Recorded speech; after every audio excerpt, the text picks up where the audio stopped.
So, as you all know, this is the Sliva lecture series, which we coined with the title "Greater Futures."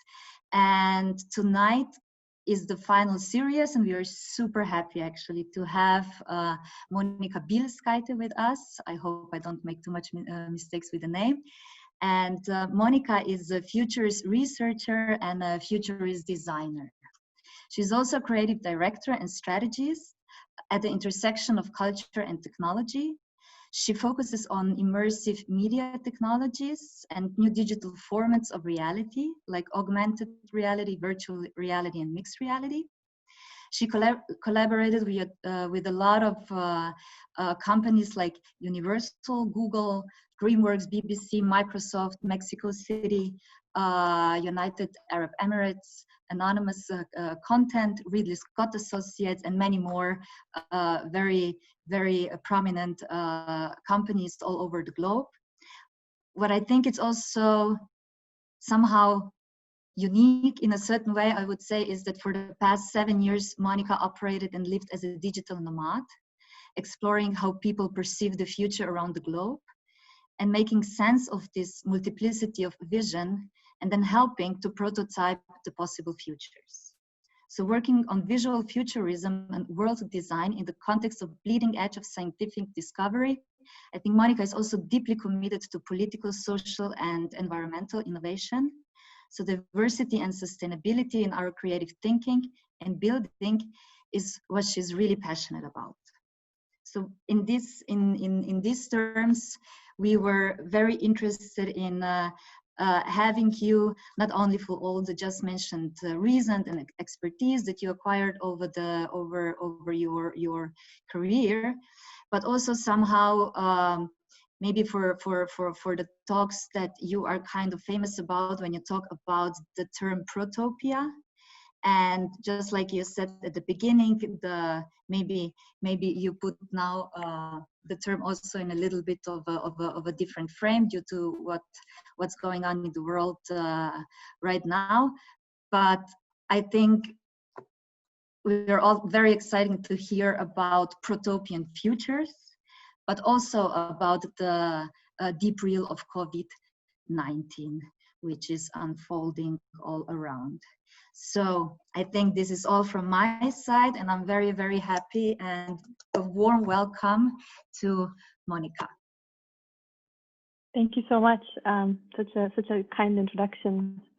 Happy to participate in the series.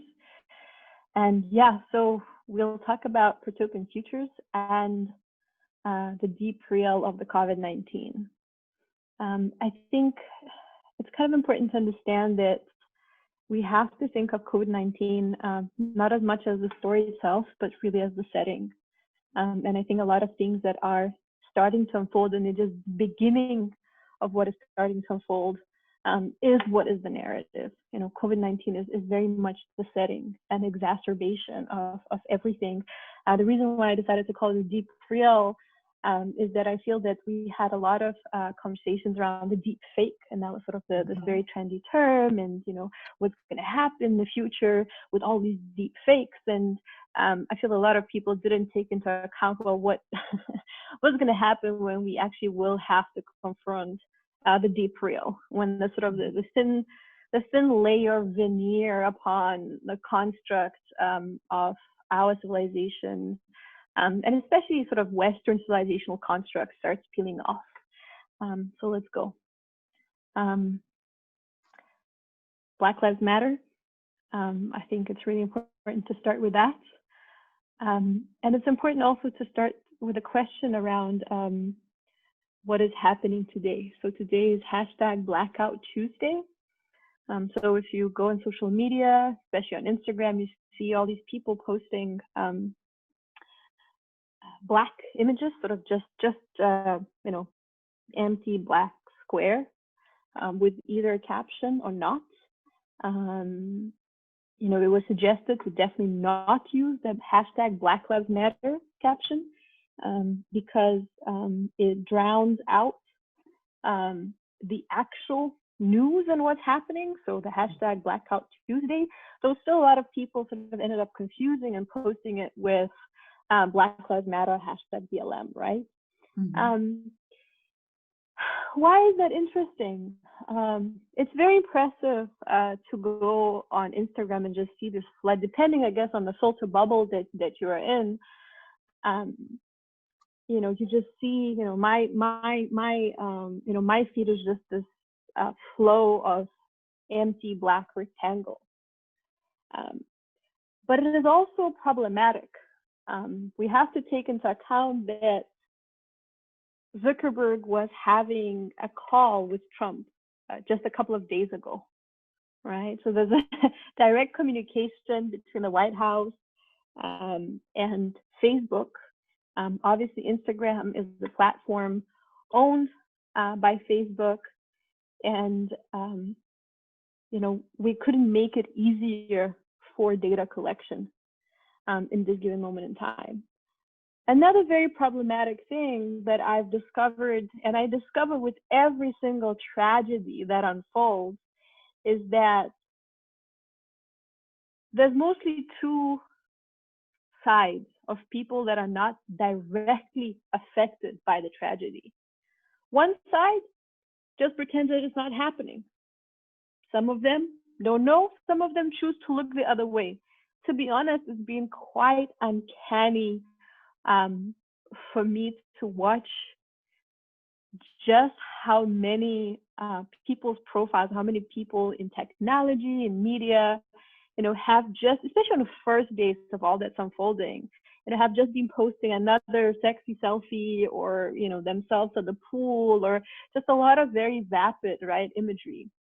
And, you know, vapid imagery, or sort of showing off imagery, you know, has been that for quite a long time. But I think as that deep reel starts kicking in more and more, with people dying, with people getting furloughed, and right now people being gassed and kicked and arrested, you know, it becomes that much more contrasting, right? So that's number one, right? People just looking the other way. And you kind of know that those are very much, it's hard historically when we think of Germany. You know, my own grandfather was in a concentration camp for 5 years. And you sort of wonder who were all these people that look the other way. Well, those are exactly those same people that look the other way. They are the same people that are looking the other way today. Then there's another type of people, right? And those type of people are people that engage in the aesthetics of activism. So, you know, posting a black square, posting a hashtag, posting or sharing some particular image, you know, when a tragedy happens, right? Or when people are really, you know, hit with such injustice that that conversation is all over. However, those people never really choose to amplify or elevate voices or news that represent, you know, the people in question, or, you know, countries, regions, issues in question outside of just this immediate tragedy, right? And so I think that's a very important thing to understand, that, you know, looking the other way is bad, but just engaging in sort of aesthetics of activism, or, you know, hashtag poverty porn, hashtag violence porn, they're not so far away from each other, right? So we have to really think, what are we doing long term, and how we are participating in all of this long term. And so that's what we ask about all these black squares, right, popping up everywhere. You know, is it solidarity, or is it erasure? This is a painting by a South African friend of mine, Chinga Samson, in the background. It's very important that all of us make sure that if we want to show solidarity to people who are affected by what is happening today, but also similarly by multiple tragedies that will be unfolding as this crisis deepens around the world, we have to elevate not just sort of the tragedy, but also solutions, but also the voices of change and stuff like that. And I think especially in the context of COVID-19 and being on the lockdown on the African continent and seeing how, I mean, truly barely any government in the world, except for maybe New Zealand, has dealt really well with this. However, African leadership has generally dealt better, relatively better, especially considering the circumstances, considering the financial means, considering the realities of people on the land, access to healthcare, access to resources, etc., have dealt much better than the leadership in the Western world. However, none of those stories are being heard or have been heard throughout this process, right? Senegal invented a $1 COVID-19 test, a $60 ventilator. We have not heard much about any of that.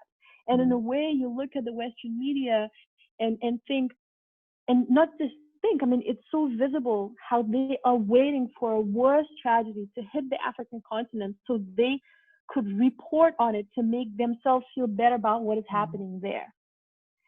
And so there were a lot of questions as well related to what is happening currently in the United States of America. How would the Western media be reporting about it if it were happening anywhere else in the world, right? So these perspectives are very, very important. It's important that we do not erase, but it's also important that we show real, not just performative solidarity.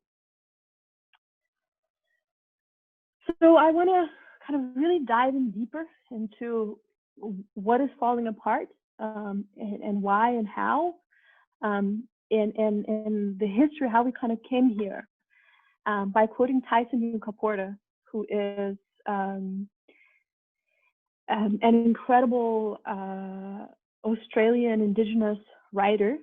I definitely recommend his book, Stand Talk. So here's the quote.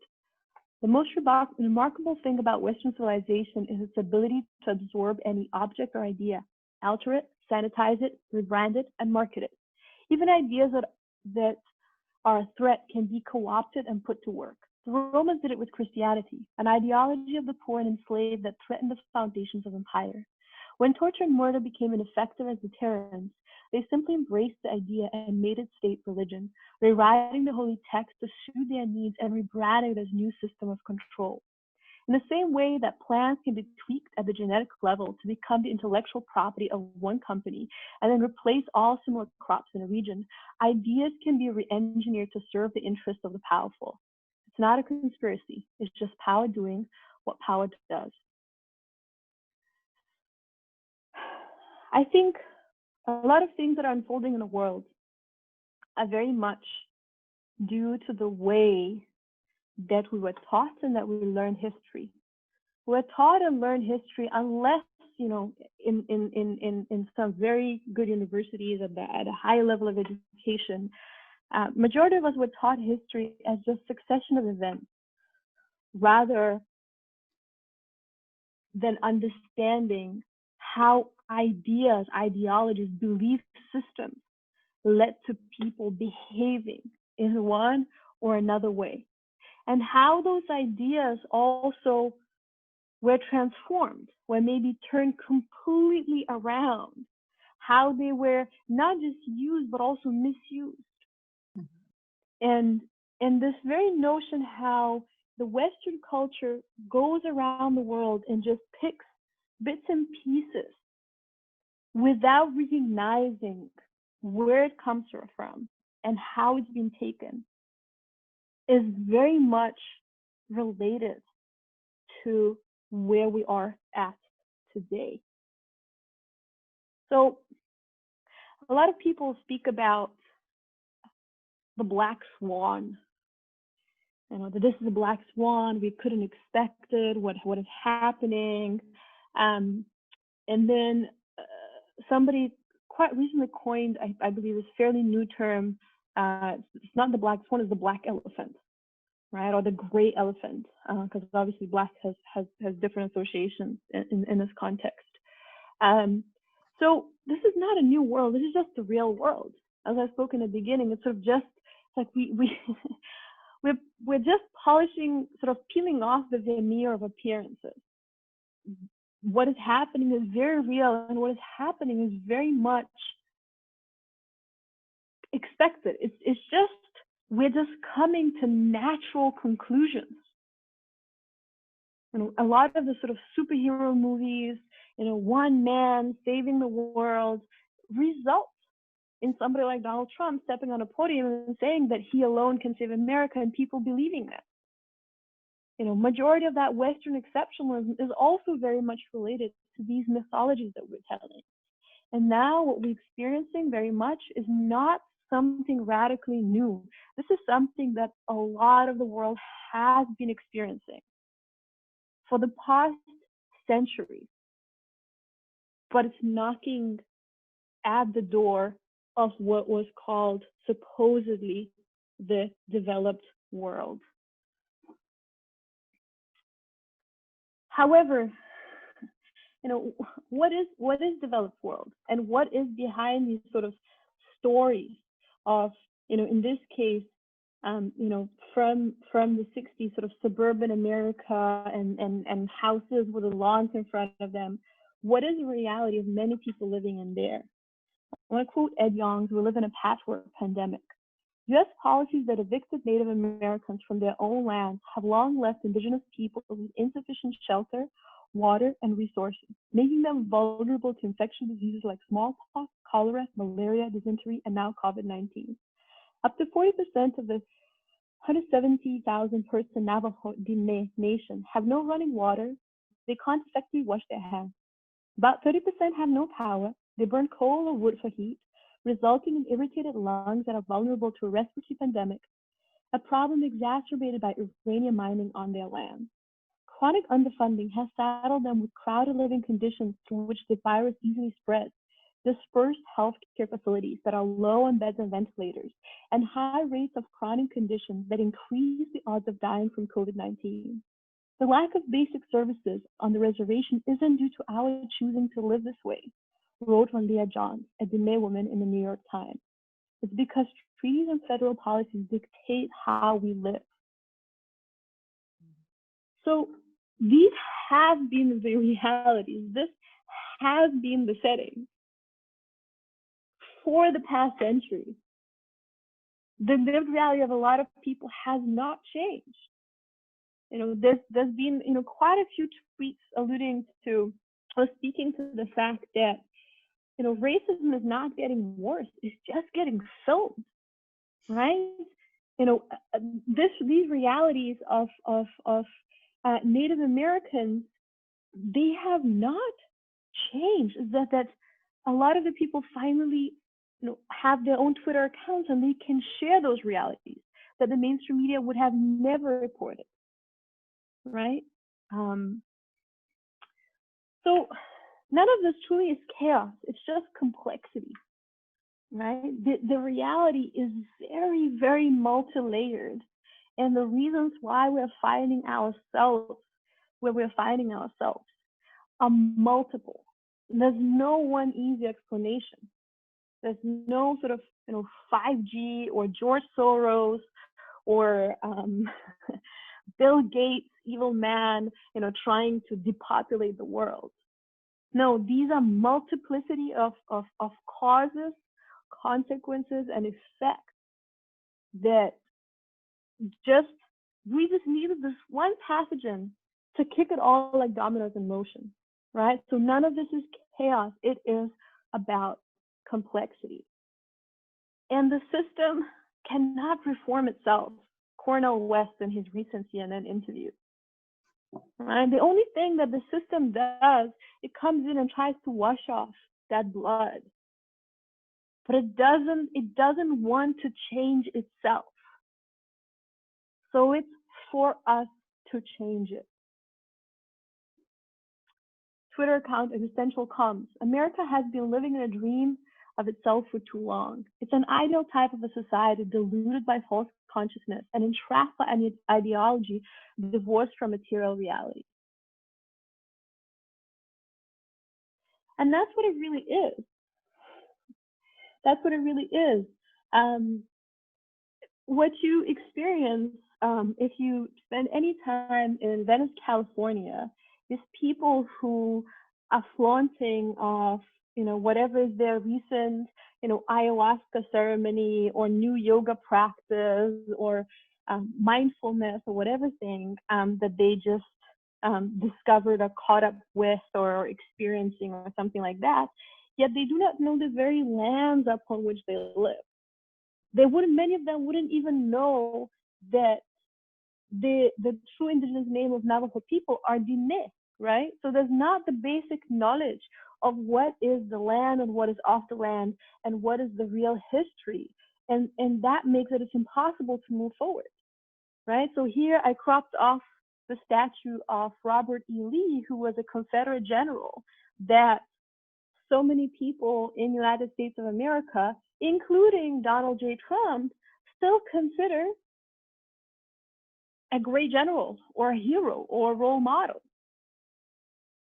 Now, this was a brutal slave owner that engaged in torture of people, not even talking about, however many people that died in the conflict that he led in, right? But there's still a monument. He still exists up there on a pedestal. And so the only thing that people can do is try and say that this is, in the protest, tag it off and say that this is not somebody that should be on a pedestal. And that taking him off would not erase history. It's just that things like that need to exist in a museum with an accurate explanation of what it stands for.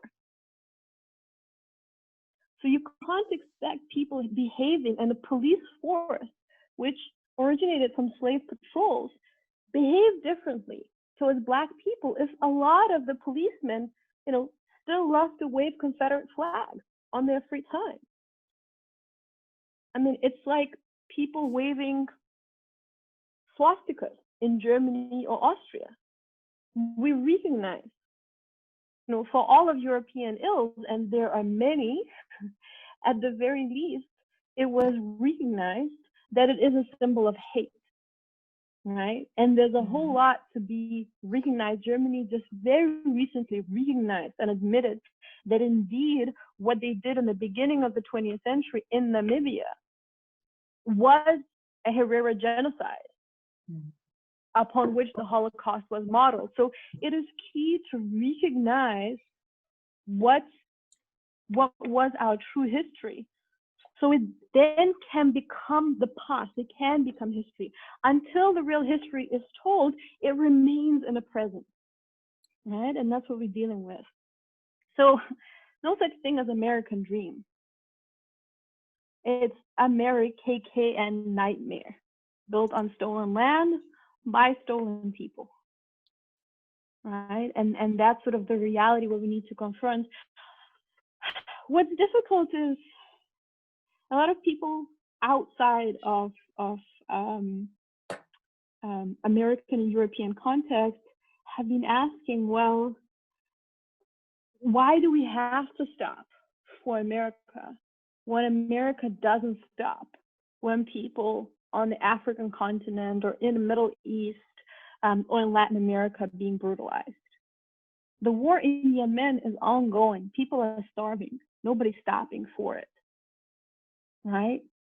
The reason why we cannot ignore what is happening in America and brush it aside is that it remains the world's #1 superpower, with the most powerful military and the most powerful surveillance capabilities, and where, again, whatever that we post and whatever our hashtags, whatever our movements, they sit on the platforms that are ultimately American. From Twitter to Google to Facebook to Instagram, so on and so forth. Not TikTok, obviously, that's Chinese. And if we think that it's just about racism, we are wrong. It's about police state doing whatever the fuck it wants, here and abroad. It's what everybody should be focusing on by Anonymous. And that's important to understand. And what police state is about, it's about bullying, right? It needs somebody to bully. A bully will always need to bully somebody, whatever defines as other at that given moment in time, right? It can be Black people, it can be brown people, it can be immigrants, it can be Muslims, it can be trans people, it could be gay people. So if you ever think that you are safe by your proximity to whiteness, you know, or your proximity to an ideology or your wealth or anything like that, you are never safe. You will never be safe in the presence of a bully, because once the bully runs out of everybody else to bully, they will bully you. And our priority speaks to who we are. We see armies, we see police forces with all of the, not just protective apparel, but the top-notch equipment, guns, everything. And we see our caretakers covering themselves, protecting themselves with trash bags. And they're dying. And the majority of them, of course, are people of the diaspora, are poor people. But what happens? What happens when medical staff in the front line start dying? It's not possible to just retrain new doctors in a year or half a year or 2 years. It takes a decade. Shorter for nurses, but for doctors, that's how long it takes. And yet we are not protecting our caretakers. We're not protecting people that, you know, on whom we directly depend. So what does it say about nations that behave like that, right? What fundamental ideology that represents? Laurie Penny, unlike most of the heroes of these sci-fi classics, today's heroes are largely the women caring for the sick and the elderly, raising their children or feeding their families. In today's science fiction plot, being heroic is being part of the banality of domestic life. And there's a huge gender gap, as the overwhelming majority of the COVID experts and politicians visible on TV and in all media are men, while the overwhelming majority of care workers are women. What can you tell me about female science fiction and fiction that offers a feministic perspective? So again, I want us all to think how these lived realities, the deep real realities, relate to these fictions that we tell, to these movies that we just brush off as entertainment, to these books that we say are just adult fiction. These fictions do bleed back in reality and change who we value and who we don't. And then again, why pulling back early in time? Why this outbreak became a global pandemic? Xinhua TV did this funny sketch, funny and tragic, and it's a national Chinese TV channel, basically mocking United States of America on how it has been warned and it just kept brushing off. And what happened? China, as an authoritarian state, obviously initially wanted to deal with the pandemic in the most secrecy possible because they were thinking to contain it. Once they realized they will not be able to contain it, they took all the measures, right, to slow down and reduce its spread, and did absolutely share the information. Not maybe as well as they should have, not maybe completely transparently, but they clearly told the world that this is absolutely dangerous. But the world didn't listen. Europe didn't listen. And so it was brought to Italy, then to Spain. And yet America kept looking the other way. Even when those harrowing images and stories started coming from Italian hospitals where, you know, doctors needed to do triage and decide who's going to live, who's going to die, because there was not enough, neither medical equipment nor the caretakers.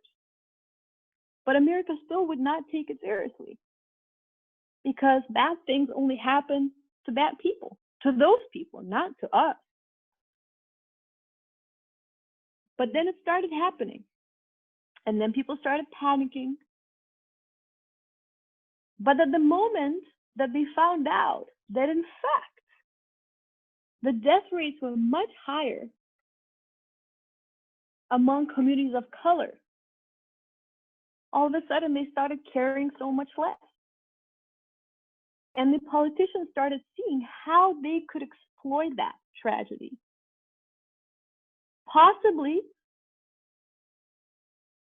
engendering a chaos/complexity that could even allow to postpone the next election or change who can vote and who can't, even more so than it's currently gerrymandered.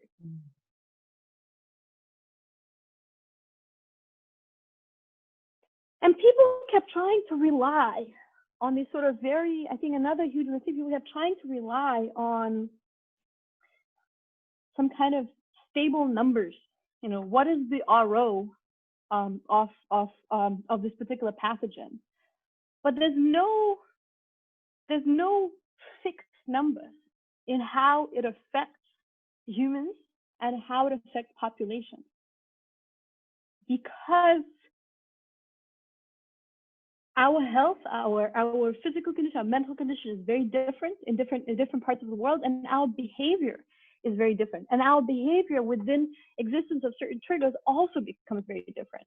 So the dynamics of an outbreak are often more complicated than a traditional model can predict, because they result from human behavior, not just human biology.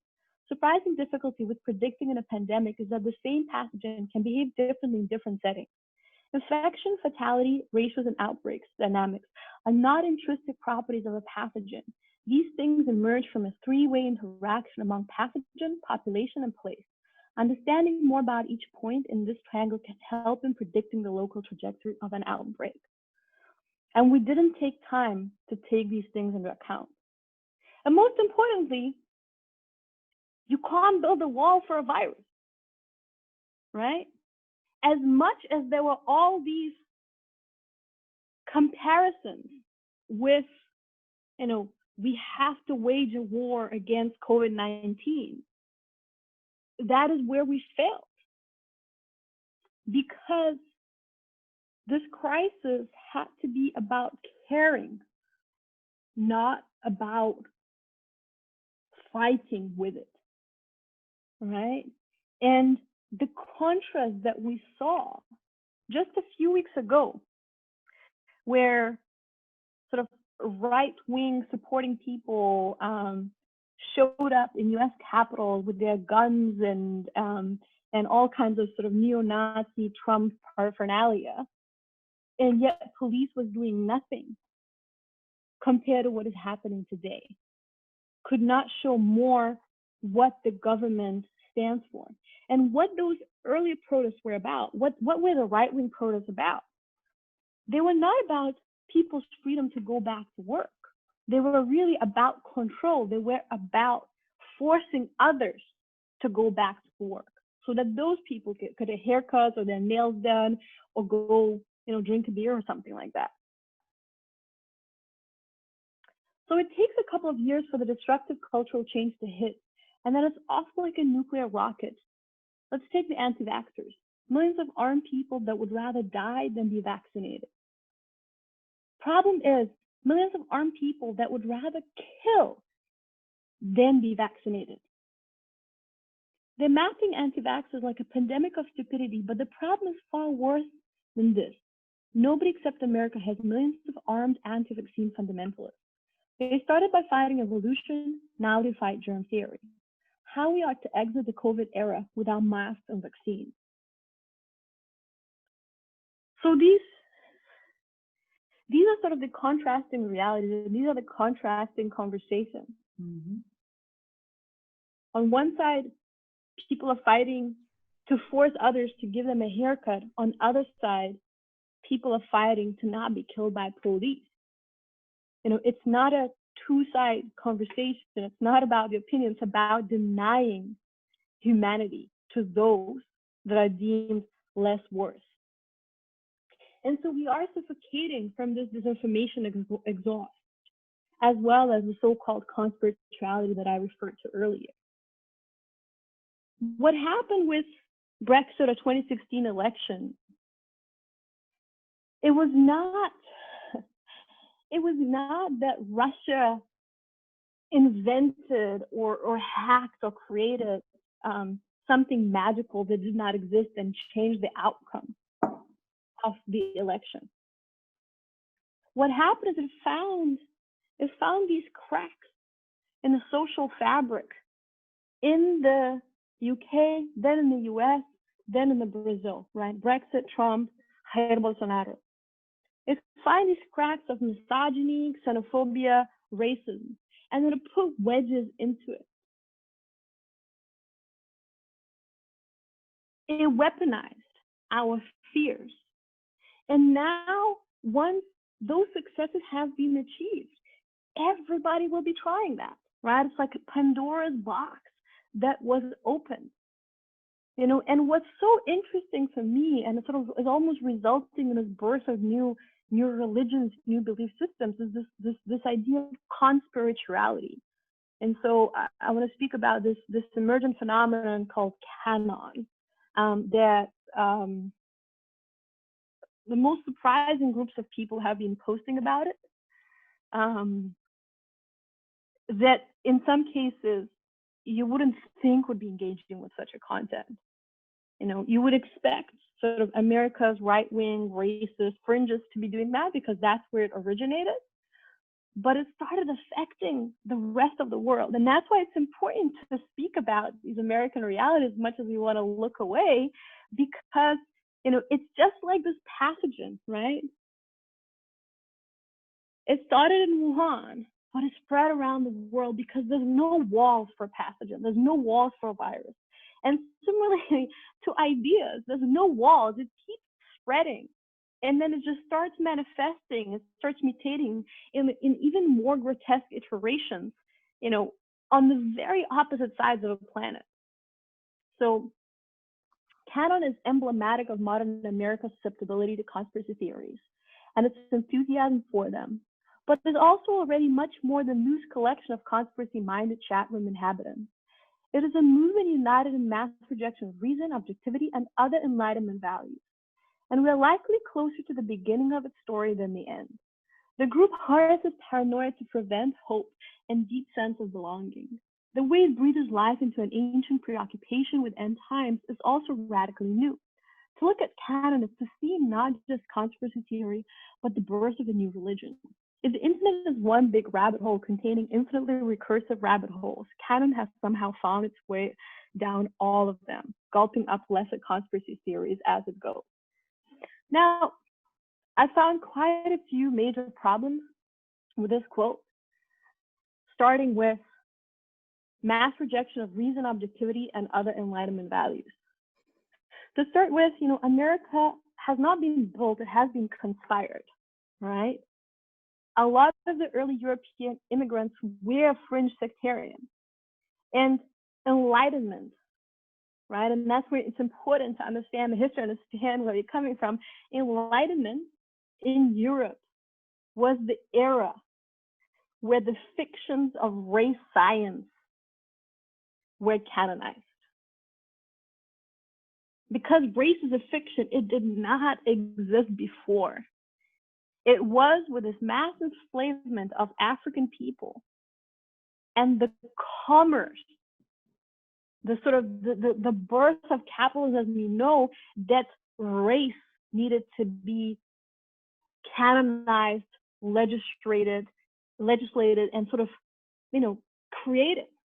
But it was created out of fiction, right? And so we cannot even analyze these sort of emergent constructs if we do not understand that enlightenment, and we can't compare it with enlightenment as something that was about reason and logic.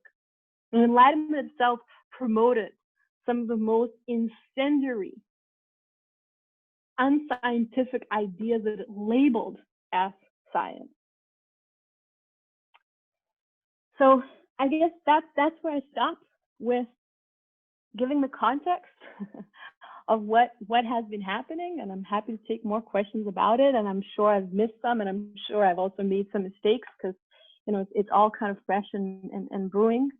And I want to go into, well, what is Protopia and how we move towards it.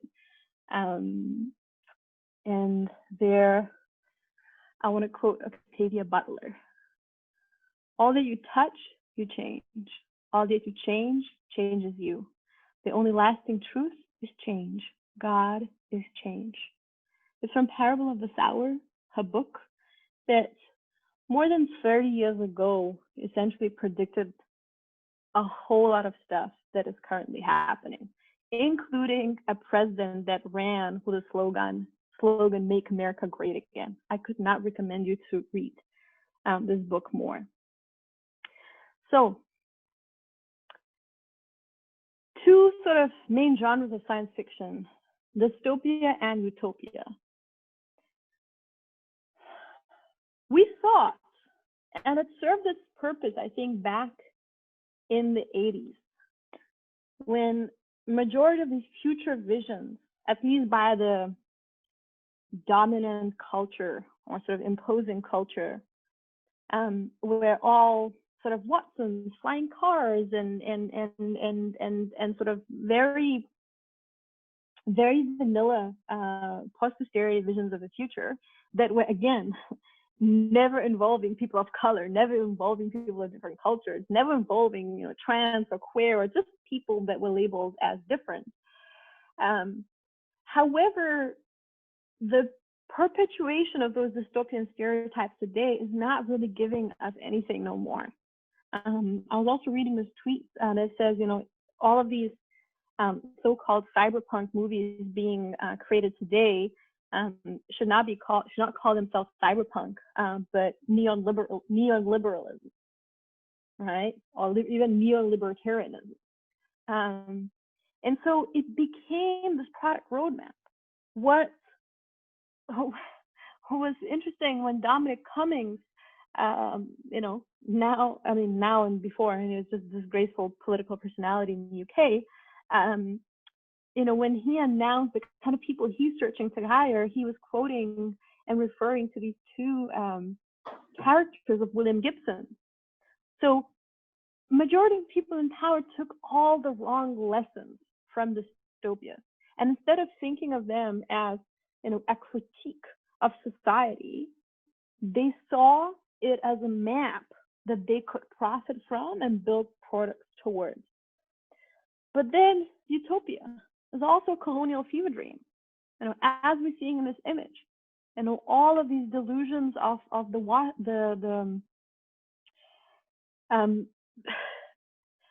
the future cities that were essentially culturalists, that were uprooted from any political reality and cultural context of the place in which they were built.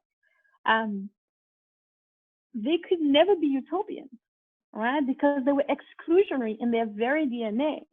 And what's kind of interesting, I think, sort of the most recent collapse of utopian thinking and utopian communicating happened when Sidewalk Labs got kicked off out of Toronto. Mm-hmm. I want to read this. Smart city is really where the pinnacle of bygone era of techno-utopian solutionism, born at a time when don't be evil was still plausible as a corporate mantra, and you could say data is a new oil with straight face, right? And it's the same.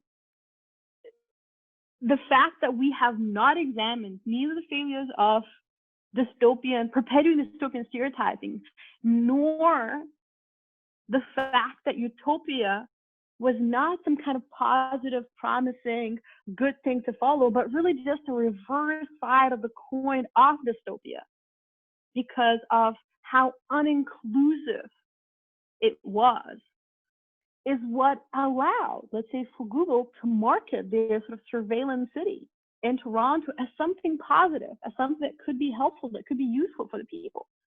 But obviously, that's not the case anymore with this now. But it's just a recent development. It's only now that we're realizing, only now with everything that's happening in America, with protesters being, everyone showing up to the protest either unmasked or with their phone location active, everybody will be traced, right? And so a lot of people will not be accepting tracing apps even for COVID-19. But it is all because of these previous failures of us not examining what utopias and dystopias stand for. And I call that exponential bullshit. Majority of the, I'm sorry, I'm using a lot of swear words. I hope it's fine in the context of educational institution. But majority of this futurism as we know, especially sort of singularity university tradition, is about exponential bullshit. It was all about techno-solutionism, and it was not examining critically the world in which it's situated. You can't talk about how technology is going to solve everything, exponentially solve everything, without talking about exponential extinction of species, right? So these things are important. We cannot think that there's any magic pill that will solve the chaos, right? We exist in complexity, and the solutions have to be complex, and solutions cannot come from the outside world. They need to come from within of us. And it's very much due to, again, us not knowing where and how futurism originated, and in which ways a lot of my futurist peers continued that tradition. So central to the Futurist Manifesto was an adoration of the machine, to the point where the ultimate aim was the technological triumph of humanity over nature. Marinetti foresaw and was intoxicated by the idea of the war between organic nature and mechanized humanity. Futurists fetishized cars, planes, and technology in general, loving steel and loathing wood, which came gentle from the natural earth. They wanted to force the Danube to run in a straight line at 300 kilometers an hour, hating the river in its natural state. Quoting, "The opaque Danube under its muddy tunic, its attention turned on its inner life, full of fat, libidinous, fecund fish." Right? And this is plugging back why there's this hatred towards natural world and wanting to put straight sort of engineered lines over it. I think, again, it's that dichotomy between the growing and the building, between what Western culture defined as male, hence strong, and as feminine, hence weak, hence unnecessary, hence unimportant. And so all these things in our complex reality are connected, and that's why, in the Western world especially, there were so little reference points of how to deal with pandemic outside of warfare and attacking it, rather than caring and building the solutions around care. And so I think what really happened just these a few days ago, and I was honestly quite shook seeing how many of my colleagues were sort of just cheering up to Elon Musk's SpaceX launch, whilst everything sort of around police brutality and George Floyd's murder and accountability to the policeman that murdered him, it was all already unfolding, and yet people found it so exciting that we are sending, again, 2 white men up to space. So it's a quote by a Twitter user at Havoc. "The twin scenes of a manned rocket launch and nationwide protests should be enough to convince you that technological advancement is not at all synonymous with progress." Right? And it's important to understand that just technological advancement is not evolution, is not progress, is not the future. And especially when it's built around these notions of escaping the realities of the earth, of colonizing Mars. I mean, the very moment you're saying that you want to colonize anything, Mars or space or anything, like that is a red flag, that is a warning. right? It cannot possibly be good if you start with that. It's not about learning. It's not about exploring. It's not about sort of finding something. It's about colonizing. It's about militarization. It can only lead to a dystopian end. And why does it lead there is because majority of the people that are having those conversations have immense amount of privilege. And quoting Chinua Achebe, privilege is one of the great adversaries of the imagination. It spreads a thick layer of adipose tissue over our sensitivity, right? And so privilege is almost like this layer of fat, right? Imagine that, you know, your fingers are so the sensitivity has been so reduced that you do not have a grasp of reality that is happening today, right? And that's what really we've been seeing. And all of us have different degrees of privilege, and we should not be ashamed of it. But we should recognize that that is what we possess, and that hence we have to use it for something good rather than try to prove to everybody that we know better, right? Because the easier you arrive to the point that you are in, the less hardship you've encountered to come here, the less ingenious you had to be. The less struggle you encountered, the more direct your path was, the less you're aware of what is the lived reality of majority of the world's population, right?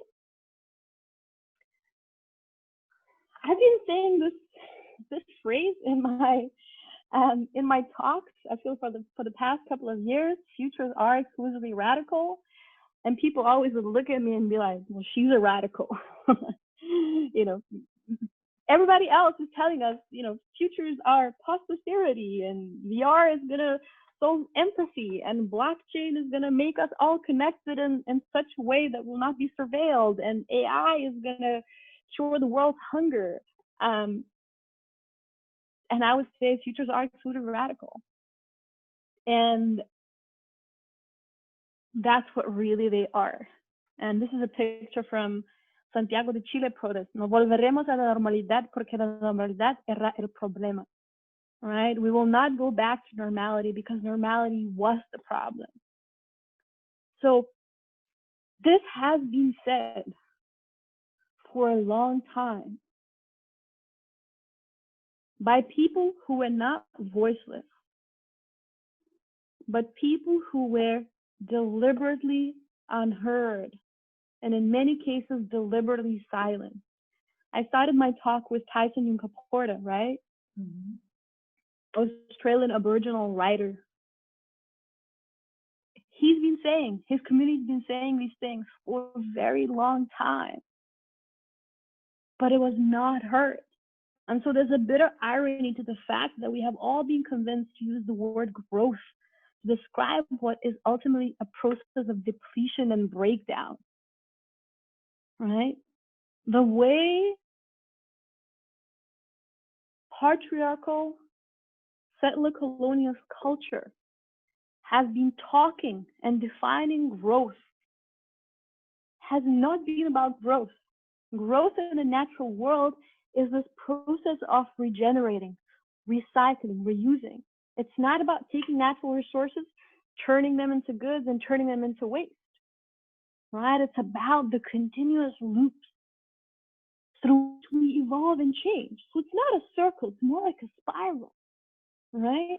Whereas the way patriarchal settler colonial culture approaches growth, it's a line. And it just wants to expand and eat up everything. But the world is finite. This planet is finite. And the only other thing that does that is cancer. And we know what is the final outcome of cancer spread and metastasizing in our bodies. It is death, right? So there is no future within that paradigm. Future needs to be radical. Future needs to be about change. There is no going back to normal. You know, and that will require us to tune in to realities of the most marginalized, most vulnerable people, not just in the United States of America or Europe, but everywhere in the world. And listen to those voices, because they're the ones that needed to be the most resilient to survive the onslaught that they were subjected to, right? And that is the only way. Sustainability is a fiction. So much damage has been done. It started off already so many loops that even if we stop everything, it will just keep continuing, right? So we need to not just be sustainable, we need to regenerate. We need to rethink, we need to regrow, right? And so for that, we need to really hammer it in. The technological progress without humanitarian evolution equals dystopian future. And we need to absolutely say, fuck techno-fetishism. Because techno-optimism has always been a weapon of exploitative capitalism. But also nostalgia is poison. We can't just keep going back, and that taps into, Confederate statues and flags and stuff like that. If we really are true and examine our past, we won't want to come back to it, but we can take valuable lessons from it, positive or negative, right? We can bring them into the present moment. It's important to learn, but we should never aim to just go back, because our lived reality is not the same as reality in the past. And so, key things: no is not enough, Naomi Klein. All of these fissures between us and between our movements and between our efforts will be exploited. They will be exploited by people who do not see a future with themselves obsolete. And powers don't want to see a future in which they obsolete. And it's not even just about them not being able to continue to profit. It's just a very challenging thing for a whole lot of people to understand that their way of being, their way of seeing the world does not have a place in the future. Because that requires a whole massive mental leap over the abyss of everything that they build their identity upon. And some of them will rather torch the world down than make that leap. And so we need to understand that just saying no to this is not enough. We need to find a way through our multiplicity, through our plurality, to find what is that yes vision. And so with all these news flowing in, it's so hard to imagine a future that has hope in it. But we must, right? And that plugs back into my saying in the beginning, that it's not just about saying that this and this and this bad thing is happening. It's about affirmations also of the positive things that are happening and the change that we can be together, right? And how we can use whatever privileges we have to build towards that, not for anybody, but with those people, right? So what is Protopian future? Protopian future is really humanitarian evolution plus technological progress. It's really us recognizing that technology is but a tool, right? It's just a tool with which we can garden better, not even build better, with which we can garden better, right? It's that watering hose, right? And so, Ruha Benjamin, the facts alone will not save us. Social change requires novel fictions that reimagine and rework all that is taken for granted. Such narratives are not meant to convince others of what is, but to expand our own visions of what is possible, right? So we need to expand those visions. We need to step out of the stereotypes. We need to create blueprints that take into account the history, but do not repeat it. And so what are these points? And these are my points. obviously through a lot of reading, through a lot of conversations, but they're all meant to be adjusted. The difference between Protopia and Utopia is that Utopia is this vision of the future created by a particular group of people that says, this is perfect, this is how it has to be, we decided that way. Protopia is really a collaborative project. It is iterative. It is meant to continuously evolve. It is not any fixed notion or fixed idea. It is not a building. It is a garden, right? And we need to keep watering it, and we need to keep bringing new seeds into it. So number one, plurality beyond the binaries of gender, beyond the binaries of race, beyond the binaries of abilities, right? All of these things, again, they are fiction. You know, gender, as we know today, the binary gender, it is a fiction. Native Americans had what, 5 genders? You know, lots of different cultures in the world had a different understanding of gender. You know, similar thing with abilities, and a lot of differently able people in the past, where the holy people, the assets, the saints, the wise man, wise woman of the village, right? We saw how it's the abilities as a spectrum. So, and race I already referred to, you know, it was a fiction created in Europe for the purpose of enslavement of the people. It is not real, right? We need to really go past those ideas and imagine a future that goes past these ideas, recognizing all of the past injustices that are being committed. And so community narratives beyond borders. I know it's not about, you know, a superhero coming in. It's not about a little group of people. It's about us coming together. And the difficulty of that coming together, it is very, very difficult because we need to keep teaching each other. And we need to go beyond our assumptions of each other. And we need to recognize our past ignorance. And it's hard. I think of my own upbringing and how much I did not know and how much I did not understand. And yet I thought I did. And even thinking of that is making me cringe, right? But we are conditioned by our environment. And so it's important to understand that we can change. We can go past that. And so we need to come together, as difficult as it seems. Celebration of life and physical presence, right? These futures need to be embodied. They need to be not about fighting, they need to be about caring. We need to celebrate life. And not just our own life, not just human life, but all more than human life on this planet, right? And we need to come back into our bodies too and understand the preciousness of what it is being together physically in the place with each other on the land, off the land, right? And I hope that all these endless Zoom meetings is reminding us of that, right? All these things that we're taking for granted. Environmental awareness, of course, right? We need to really rethink how we exist, not as man in the world, but truly man, woman, and everything in between.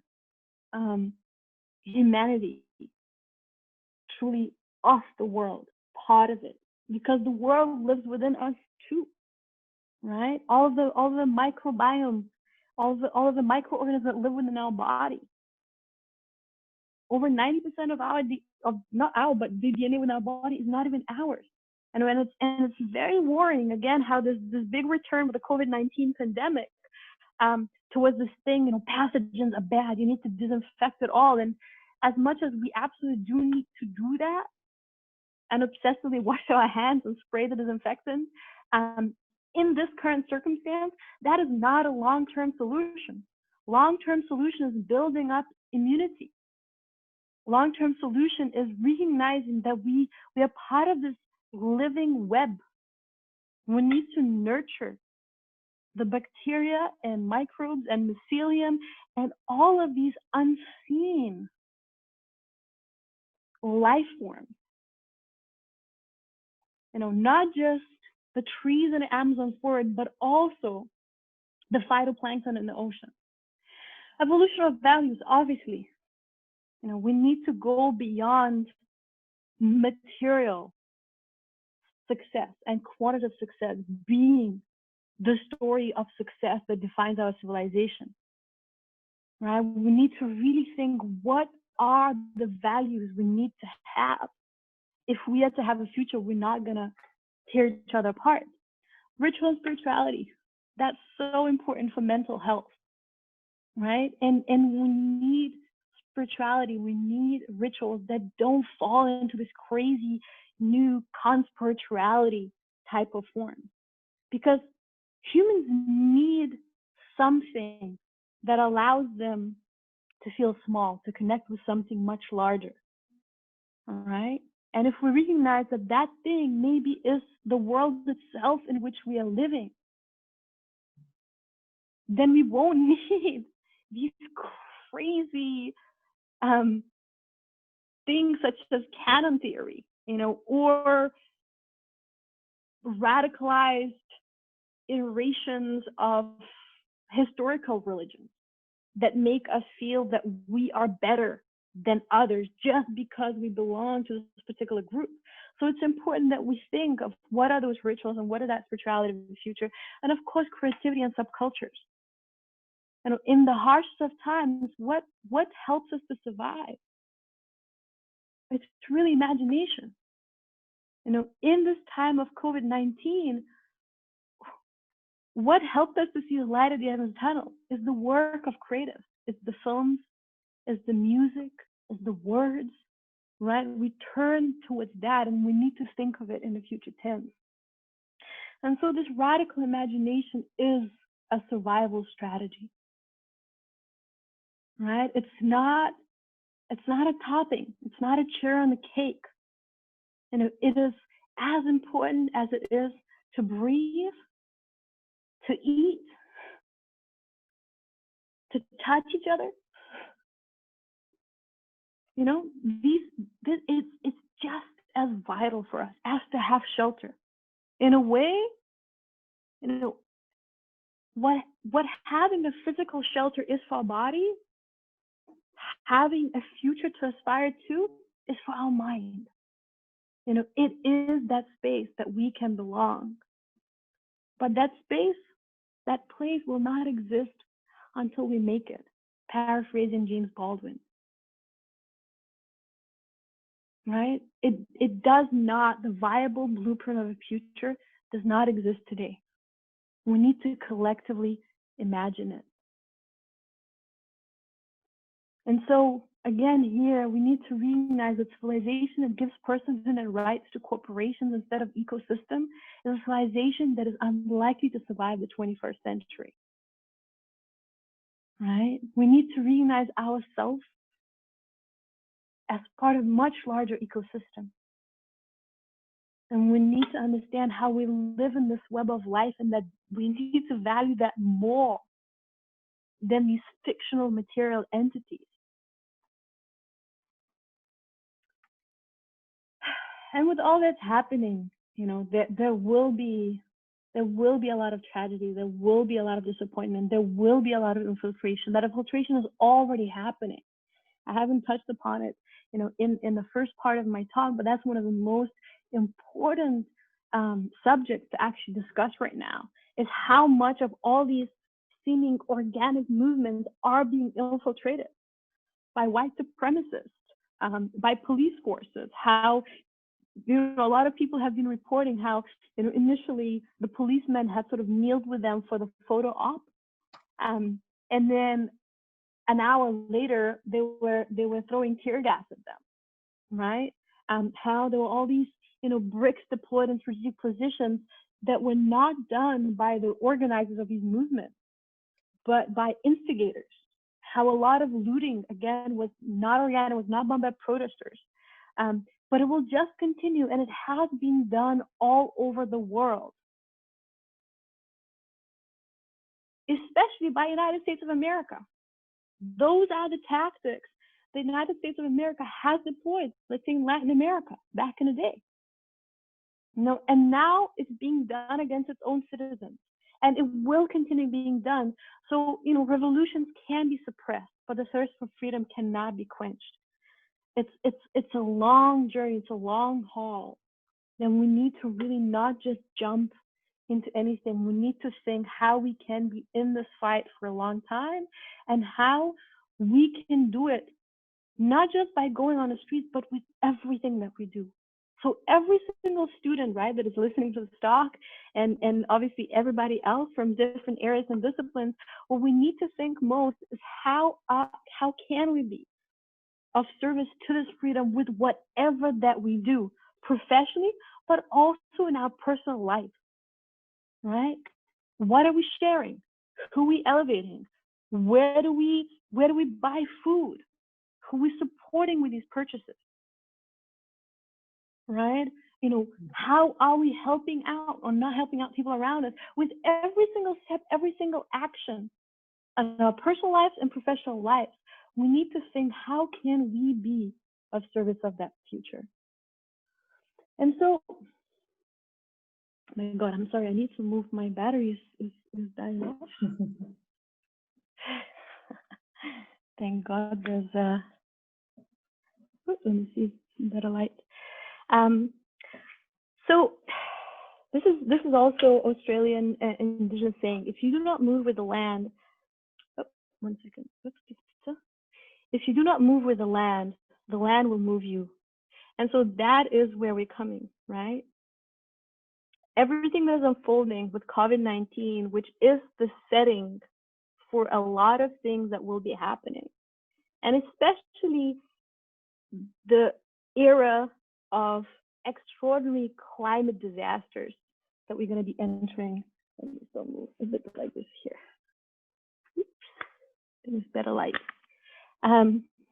You know, if we do not move with the land, if we do not understand truly what is this landscape that we're living in, the physical landscape, but also the ideological landscape, what is all that complexity and how we exist in it, the land will move us, right? There will be no future. And we need each other. I think we need each other more than any other time previously. We need each other physically. We need each other creatively. We need each other intellectually. We can't just learn things by ourselves. We can't hug ourselves. We need each other, and we need to recognize that need, and we need to be true and vulnerable with that need. Strength is not to say that I don't need nothing, I don't need nobody. Strength is recognizing that we do not exist in this world alone on an individual level, but also as cultures. No cultures are self-contained nor finite. We all depend on each other. We've all taken from each other. We sometimes stole from each other. And if we did that, we need to make it right. Later is better than never. This is from the White Desert in Egypt last October. And it was very close to the border between Libya and Egypt, and there was actually active warfare going on in that area. We had to take this whole different route. I was very insistent that I still really want to go there, even if it was, you know, we had to pass through a lot of military checkpoints, and at any military checkpoint, you know, they could have just said, you come out of the car, we need to check you, and you know, you might just never come back from the desert. But it was something that I found I wanted to do. It's a place I wanted to visit. And I think it's important to recognize and see these multiple lived realities in the world. This is one of the most beautiful places I've ever been to. Some of the most beautiful days I've ever experienced. You know, and it was happening just 100 miles away from essentially a war zone. And people still live there, and people still have a great time, and people still sing, and people still enjoy food, and people are resilient, and people are trying to survive, right? And that is the deep real. That is the deep real that we're entering in the parts of the world that thought they were immune to that. things take time. This is a calligraphy by my friend Mohammed Gaber from the Arab Spring. And a lot of people view Arab Spring as a failure. Majority of the people were imprisoned or killed. There's a huge disillusionment around it, but things take time. Sometimes, not sometimes, actually all the time, the change takes time. We all have to build to it. And what it says in Arabic here is, be with revolution. And by that, I mean, it's not just about, again, going to the streets and having a banner and engaging in the aesthetics of activism or protest. It's about seeing how with every single thing that we do, we could be creating that protopian future. We could be challenging what seems inevitable today, because we can. And the story of the future is really the story of us. This is a piece by El Cid called Perception in a quite a marginalized area of Cairo. And you have to come to this one very specific point. And from that point, this calligraphy comes together. And so perspectives are many, perceptions are many, but sometimes you need to come to that one point together to see it. Thank you so much. That's the end. I don't know if there's still any people left. They are. I mean, Monika, thank you very much. I think you took us on a from a journey of disappointment, I would say, through and ended actually again, you know, something, at least how I encountered you through your talks, with something very, which is a cry for positive, which is a cry for you know, positive visions, for envision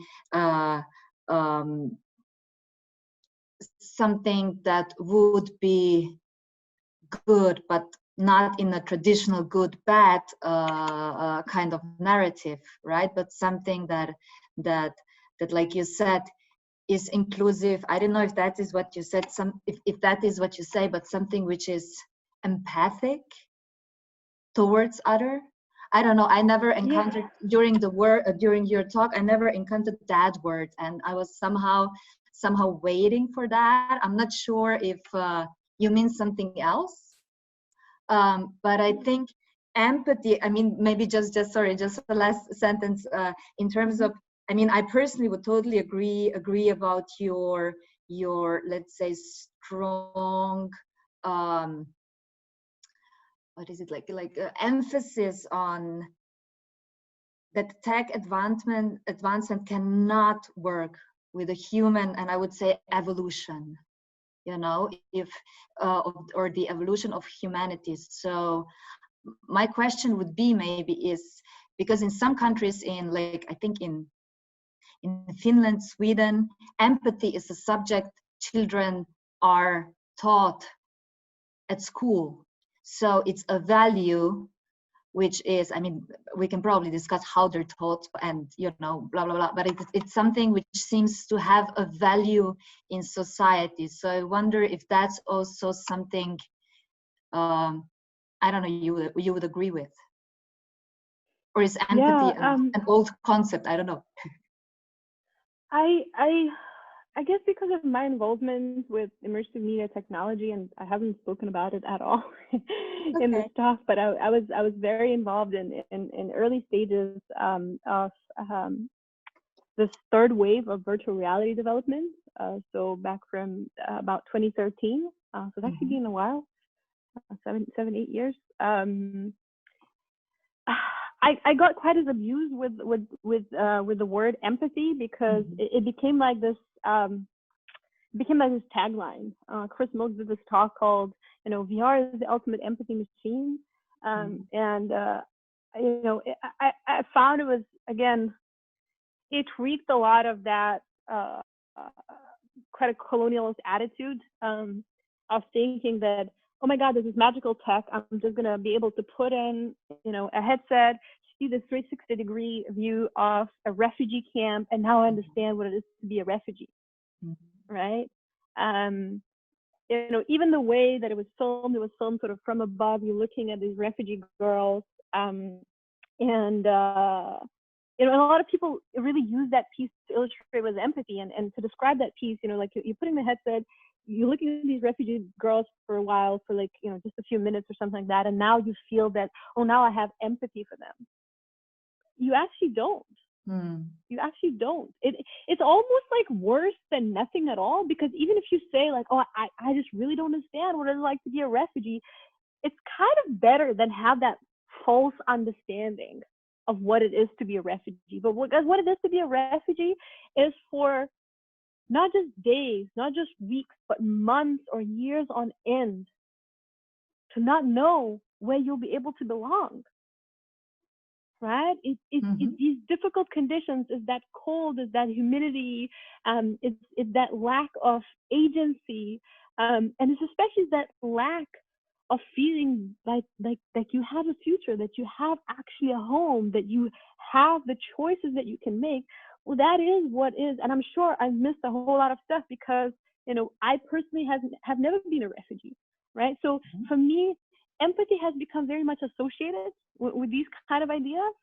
And I think they were profoundly misguided. So I do prefer the word compassion, and maybe understanding. And we can never understand, I don't think we understand our own self.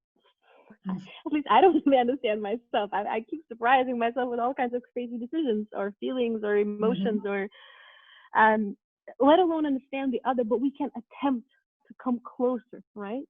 And I almost like the idea of seeing each other. I see you, right?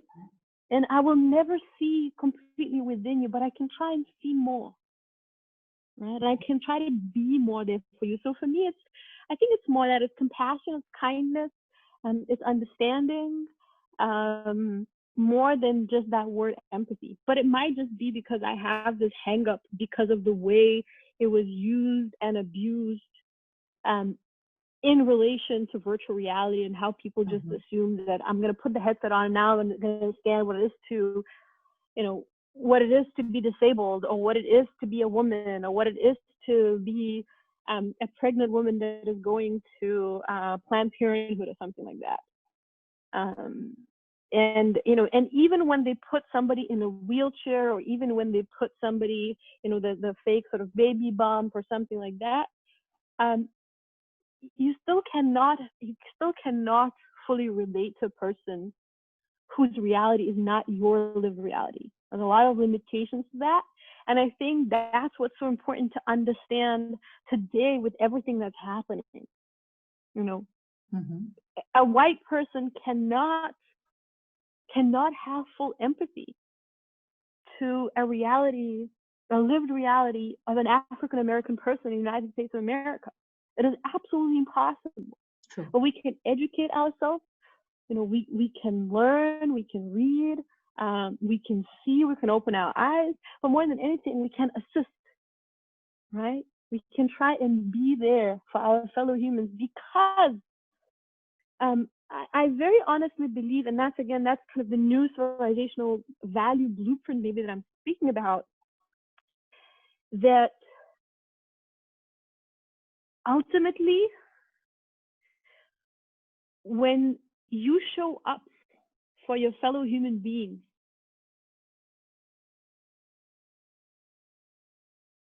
it makes you wealthier, it makes you happier, it makes you, whenever you just try to I'm trying to get, you can never be satisfied, right? Because there's always more that you want. It will never be enough, right? But when you try to share, right, you extend yourself. Even if you don't get back the same that you gave, you learn through that process, right? And you become lighter. Just accumulating stuff makes you heavy, makes it hard to move through this world. So I guess that's my very, very long response. And also maybe another thing is that it kind of taps back into what I spoke about, you know, really looking straight into the face of history, right? The history that has not, listening to the histories that have not been written by the winners, but actually by people who history has marginalized, exploited, right? Listening to those histories, you know, it also can be liberating, because when you start making the change, when you start sort of giving back, when you start sharing, you can start stepping consciously out of that fear that it will catch up with you, right? Because the more you lie to yourself, the more, I believe, you somehow you feel it, right? That's why you live in fear. You live in fear that finally it's gonna catch up with you, right? Finally, there's all these saying also on Twitter, you know, that you know, white Americans are lucky that the Black Americans just want equality and not revenge. But that's where I see a lot of these, you know, a lot of these science fiction fantasies of, you know, robot revolt and AI revolt, which are sort of just kind of allegories for slavery, ultimately. When you look at the way a lot of these chatbots have been designed, they're very much being designed around this notion of a servant, a slave, as somebody that cannot talk back, right? It just does things for you. And there's always this paranoia that if you treat somebody not right, or if you historically have treated somebody wrong, they will catch up with you, right? So it's better that you catch up with it, right? You try to do the right thing. You try to, you know, to rectify the injustice. You try to take responsibility, and then you have to live with less fear, because I think fear pollutes us from within, and you know, and it translates back into, I think, a lot of what your students are thinking about. Which also I haven't touched upon, I guess, enough, architecture and urban design. You know, how do we design our future cities for kindness, for compassion, for being with each other, for seeing each other, rather than for fear, for isolation, for separation? You know, I am currently in Cape Town, right? And Cape Town is one of the most, I mean, not beautiful cities, but the setting is just incredible. You know, every morning I wake up and I see Horikwago, which is, I hate the name, Table Mountain. That's the colonial name. Horikwago, translated from the Khoisan language, means the mountain of the sea. But beyond that, the city itself, it was designed to separate people, to put them apart, to build these completely segregated communities and build it all around fear and isolation and exploitation. And we cannot build a future that way anymore, right? Because the more, again, the more you exploit the other, the more you have to double down on that. And another thing that I saw on Twitter just a few days ago was you know, racism is just sort of fascism that is not equally distributed. And it really is very much that, you know, again, it starts, a bully is gonna bully, all right? So somebody who's gonna be racist towards, you know, Black people, Latinx people, or Asian people, it all veers towards fascism, right? So unless you build towards connection, unless you build towards being together, unless you build towards seeing each other rather than, you know, isolation, hiding, fear. I mean, you can't do it sustainably, neither regeneratively, obviously.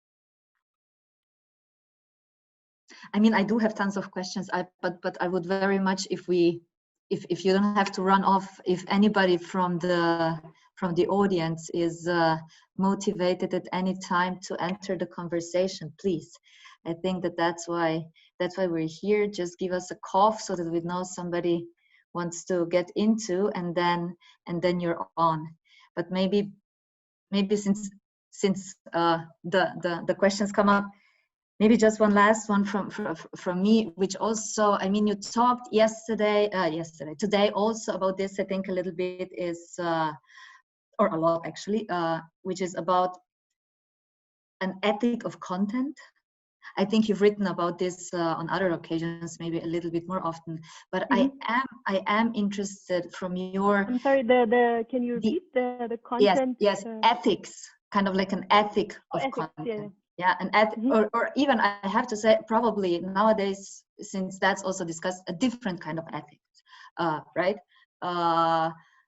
And I just wonder from your professional experience, when one looks, you know, you work with, you know, you work with Google, you work with Universal, you work with Ridley Scott, you know, kind of, you know, things which are somehow maybe for all of us, we do encounter this in, you know, on various levels of our lives.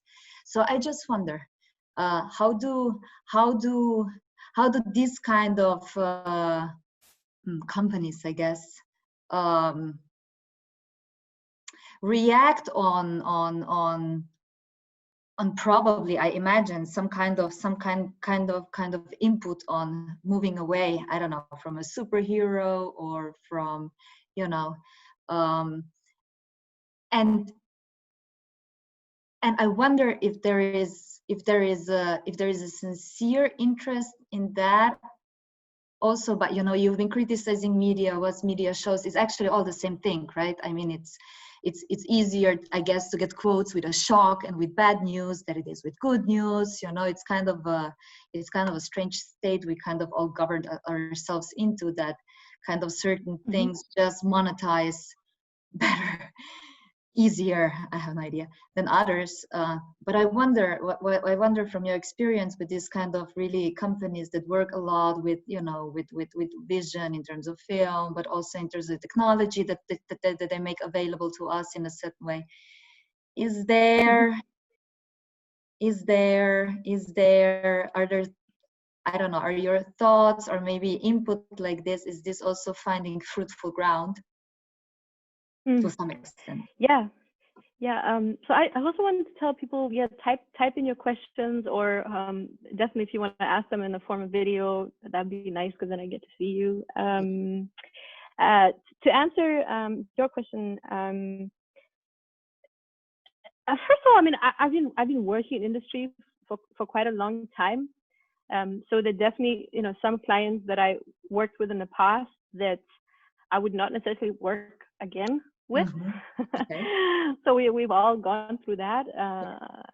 You know, especially as when you're young and you're starting off, sometimes you do not have the same possibility of choices. You know, when you absolutely you need to feed yourself somehow, and also you just don't have necessarily the same awareness. And also a lot of companies, the way we perceive them today is not the way they were perceived back in the day, right? Okay. So my way of how to you know, to judge whether I can work with a particular client or don't, I guess also relates to the fact that well, can I make any kind of change within those companies? And sometimes it's hard to make any change within those companies, but you are planting seeds, right? And sometimes those seeds will become even marginally improved products or strategy, or a piece of content.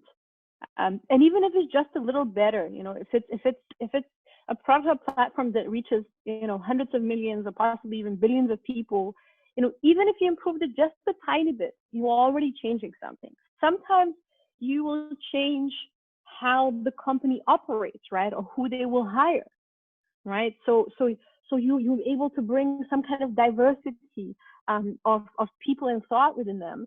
So that is also worth it. And sometimes you plant a seed in the people in those companies that then they leave and do their own projects, and that becomes valuable. That can grow into something else. So for me, it's always that kind of judgment. Am I able, you know, will I just be a token? We'll just be able to say, oh, we invited this very progressive speaker to give us a talk, so now we feel better about ourselves.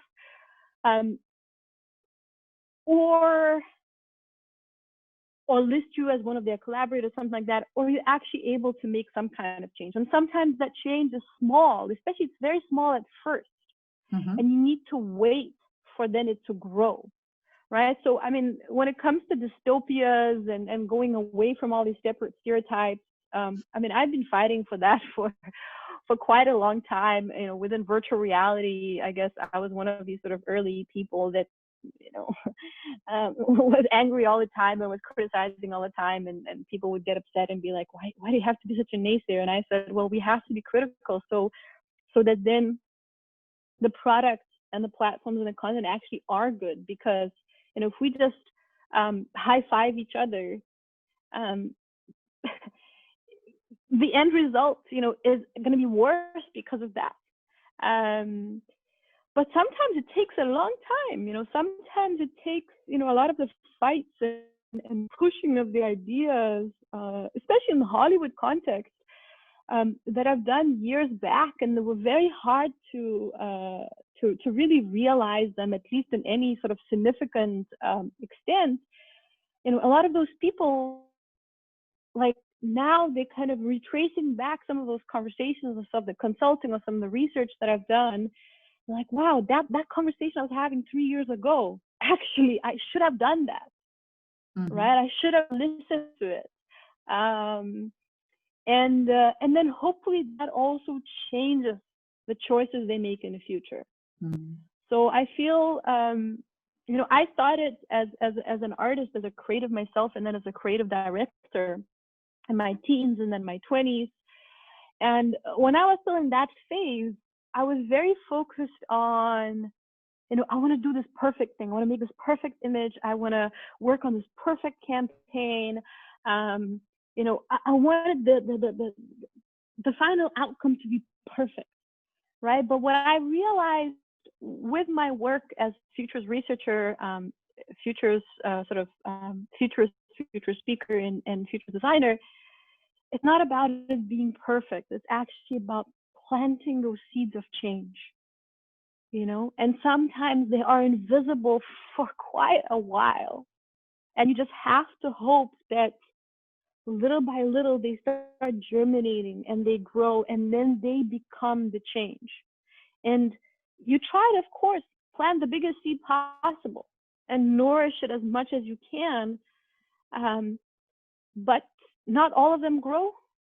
But even if some of them do, then you are participating in the change. And so I'm just trying to think of, you know, in every single opportunity I'm given, just how much stuff I can push in a way that I still continue being hired, obviously, you know, and in a way that it doesn't just create adversity, right? So if I see that I'm just going to be in a situation where it's just going to be pure adversity, then, well, there's no point to do that, right? But also, if I'm just speaking to the choir, right? If I'm just, it's very important for me to work with grassroots organizations, very important for me to engage with my peers that I feel I fully sort of ideologically, politically am in agreement with. But then I'm speaking to the choir a lot. And that's important for my soul and my spirit, because I feel like, okay, then I'm not frustrated. Like, we actually, you know, we really holding each other's hands. And there's no chance I could go and work with Trump administration, right? There's certain political entities or corporate entities I just don't see in any way there's anything I could be doing with, because it's so ideologically off from, you know, where I stand. But I think the interesting things kind of happen in between, where I feel that my presence, my ideas, my thoughts, my research, my introductions to people can push that Overton window, can push that needle. And then, you know, hopefully sooner or later you get credited for some change, or you can just see it and be like, okay, something can give me a hope, because some of these little seeds become seedlings and then start growing into these little trees, and maybe there's first apple on it, you know? And then I think a lot of the times as well, it's about opening doors so that others could walk through them. And it's hard because you're like, yeah, but they forgot about me. but sometimes you just have to. It's a long game, right? It's a long journey. And for me, whenever I feel that I'm learning something, it is worth it, right?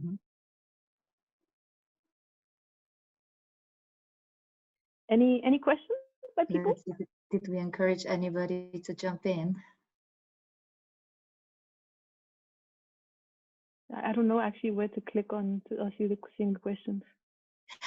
Yes. Okay. So chat. Do you see next to the screen you have a chat option, and if you click that on, you would see what is happening in the chat. Can you see that? Oh, damn. At the very bottom.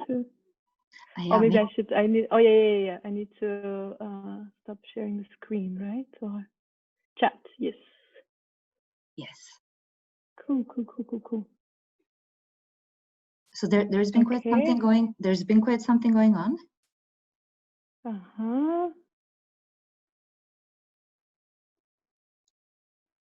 Okay. So which are the questions?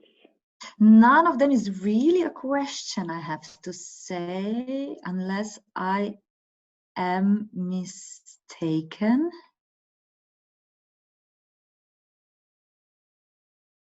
I think there is a lot of comments and some references to people that you were mentioning, right? And quoting. And actually quite nice also link to the, I guess, extended versions of, you know. I have a question here. Perfect, please. Yep. Hello, Monika. Thank you for your time. I'm following your work since last year. I send you some messages on Instagram. Cool. I have a question. It's not about specifically about your work. I've been following along for some time, but I see that you travel a lot, and sometimes to places that seems for someone that doesn't live there that's some unsafe place.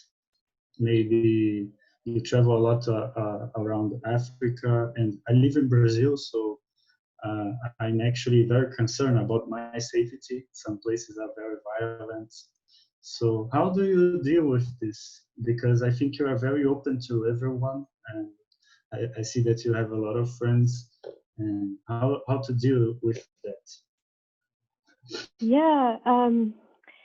So I've traveled to 90 countries by now, which is quite a lot. And I didn't just go like for a day or two. Like a lot of the times, I keep coming back to places, and I grow with them. They grow on me, and I go a lot of, as I said, off the beaten track. I don't know. I started doing that when I was very, very young. One of my first crazy adventures, my father had a Tajik friend. So I was born in the Soviet Union, right? I was born behind the Iron Curtain. We could not imagine that we will be able to travel and explore the world. It was sort of this unreachable fantasy when I was little. And then, the wall collapsed and the digital world opened up, and my pathological curiosity that was already quite off the charts when I had books, once there was internet, it just became so much worse. I guess it's also because I didn't have access to much that I became like, I read voraciously as a kid. And when it finally became possible to travel, I guess I just did it, for myself and for my ancestors. So my dad had his Tajik friend, and I was 16 or 15, and I decided I'm going to go and visit them in Tajikistan. It was just a few years after the Civil War, and there was a lot of hostility with Uzbekistan at the time. But I don't know, I read about Silk Road, and I absolutely wanted to visit Samarkand and Bukhara. There were no hotels or anything like that at the time in Tajikistan. So I was staying with my dad's friends and his, uncles, cousins, whatever. Like, I just got shifted away through different families, I guess. And I just got it in my head that I really needed to see Samarkand. And we went to Dushanbe to get a visa, and they wouldn't issue us the visa.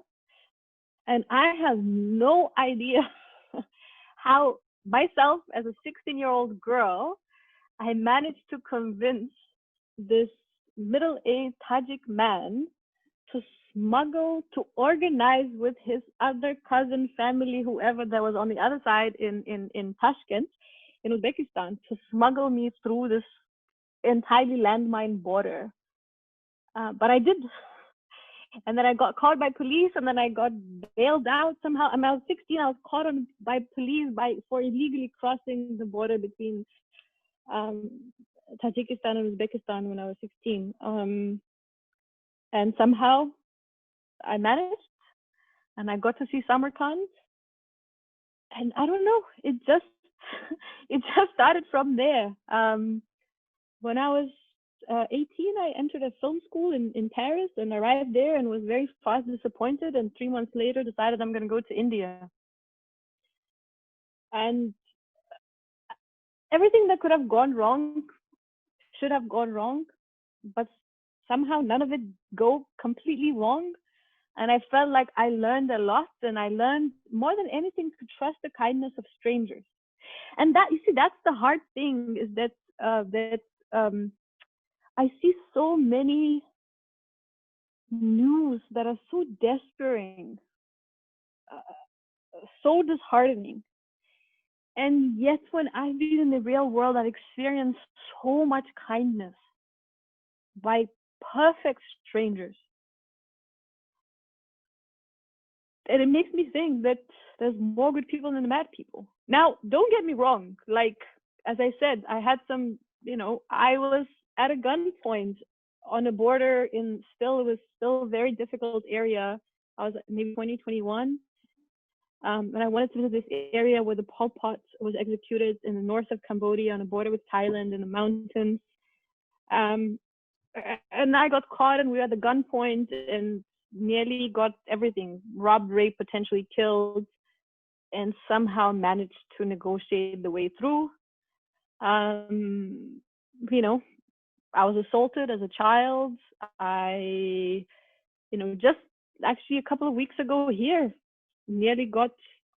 somebody followed us, and we nearly got basically assaulted and murdered and possibly worse. So, things like that happened as well. And I'm not specially provoking any of those situations, but I feel like that is the price to pay to learn. Sometimes you just gotta do some things if you want to learn.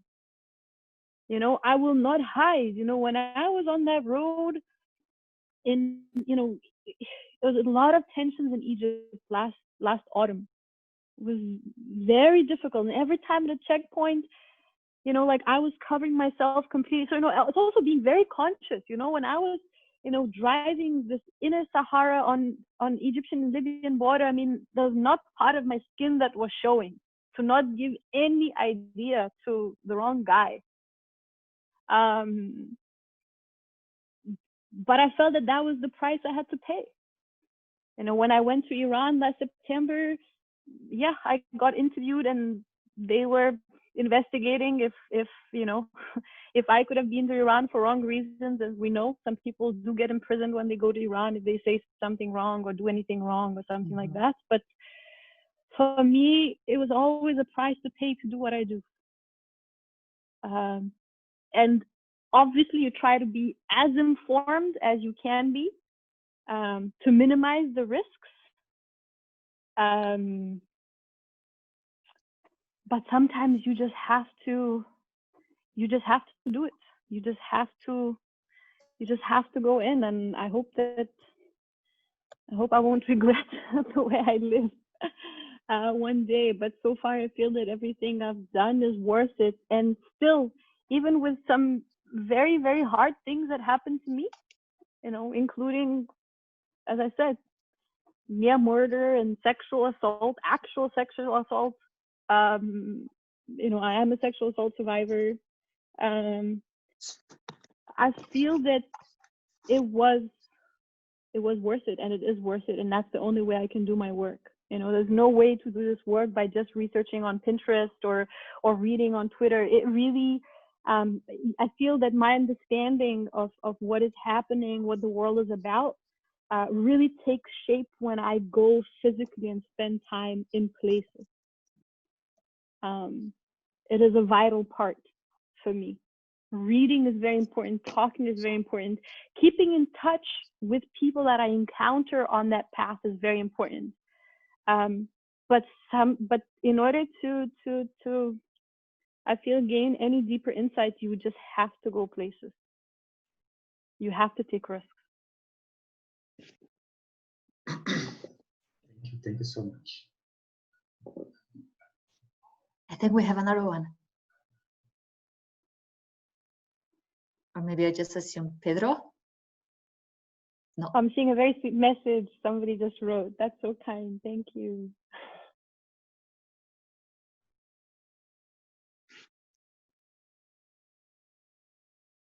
I have one.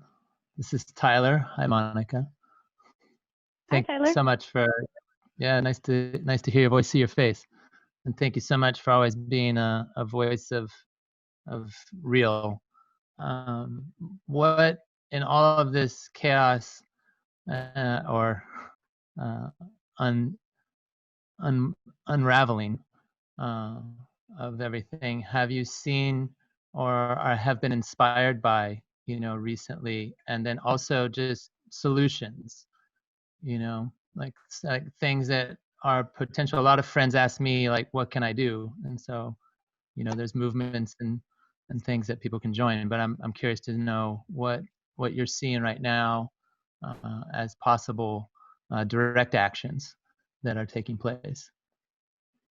Can you specify, is it COVID-19 or Black Lives Matter or the world in general? Well, that's the trick, because it's all stacked together now. Yeah. And I think, to the point too of like, this is just a precursor to climate catastrophe. So, like anything that is hopeful and also actionable, either for COVID or for the BLM movement. So, and not to be too general, but I know you're always constantly filtering. Yeah. I feel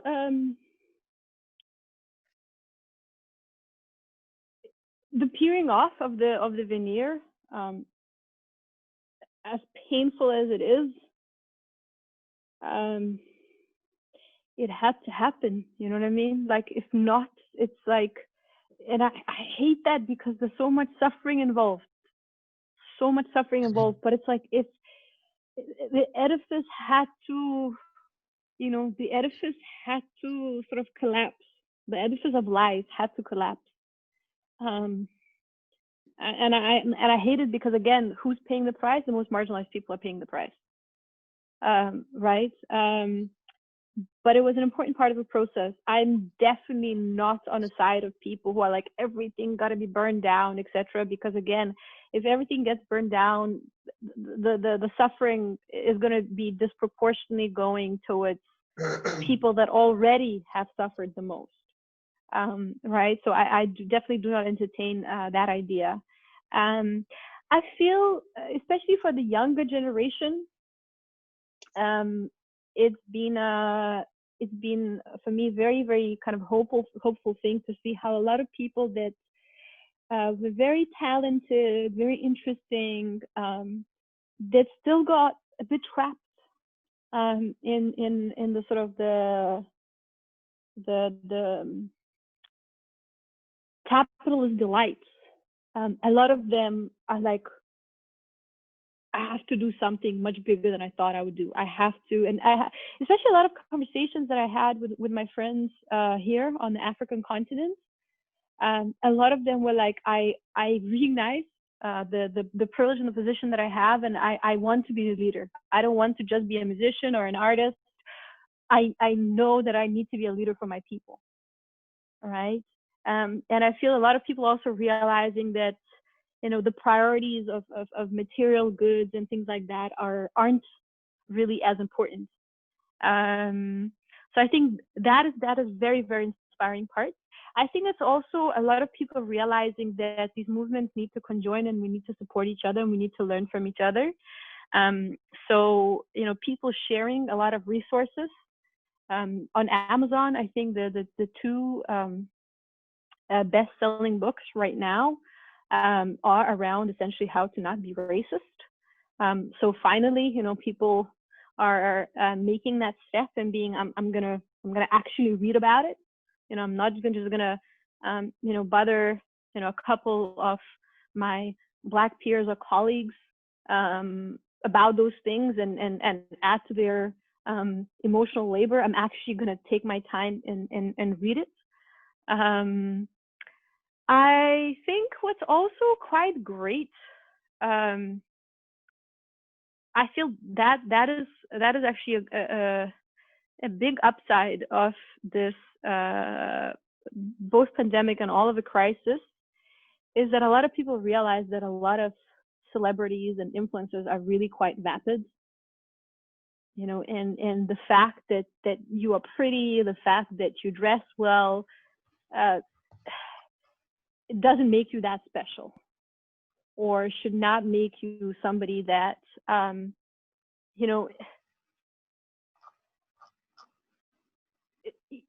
essentially, I think a lot of people realize that too much limelight has been given to people that are in one or another way famous, who are actually not contributing to our society or our culture, right?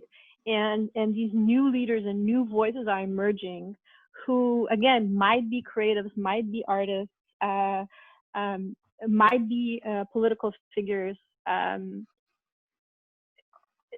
are actually about really contributing, right? And I'm really, really hopeful about that. That it's, I really want to hope that the new celebrities, the new sort of influencers will not be about, how much that person has, whatever, materials or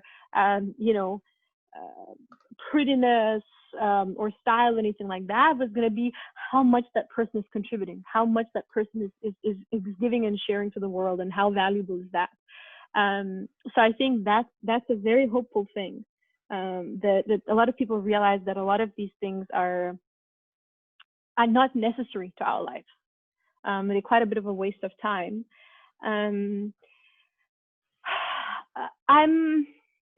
As I said, I'm both hopeful and worried about the fact that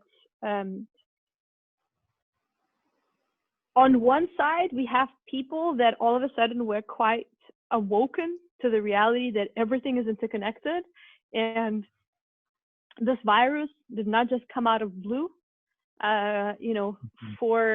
We knew the pandemic is coming for a long time, and there's going to be more zoonotic diseases because we've been encroaching on the environment, and so the wildlife is coming closer to us, and naturally, that pathogen cross-pollination is going to happen, and our bodies are becoming less and less resilient because of environmental stress, because of the food we consume, because of just all the ways that we live in is making us less resilient.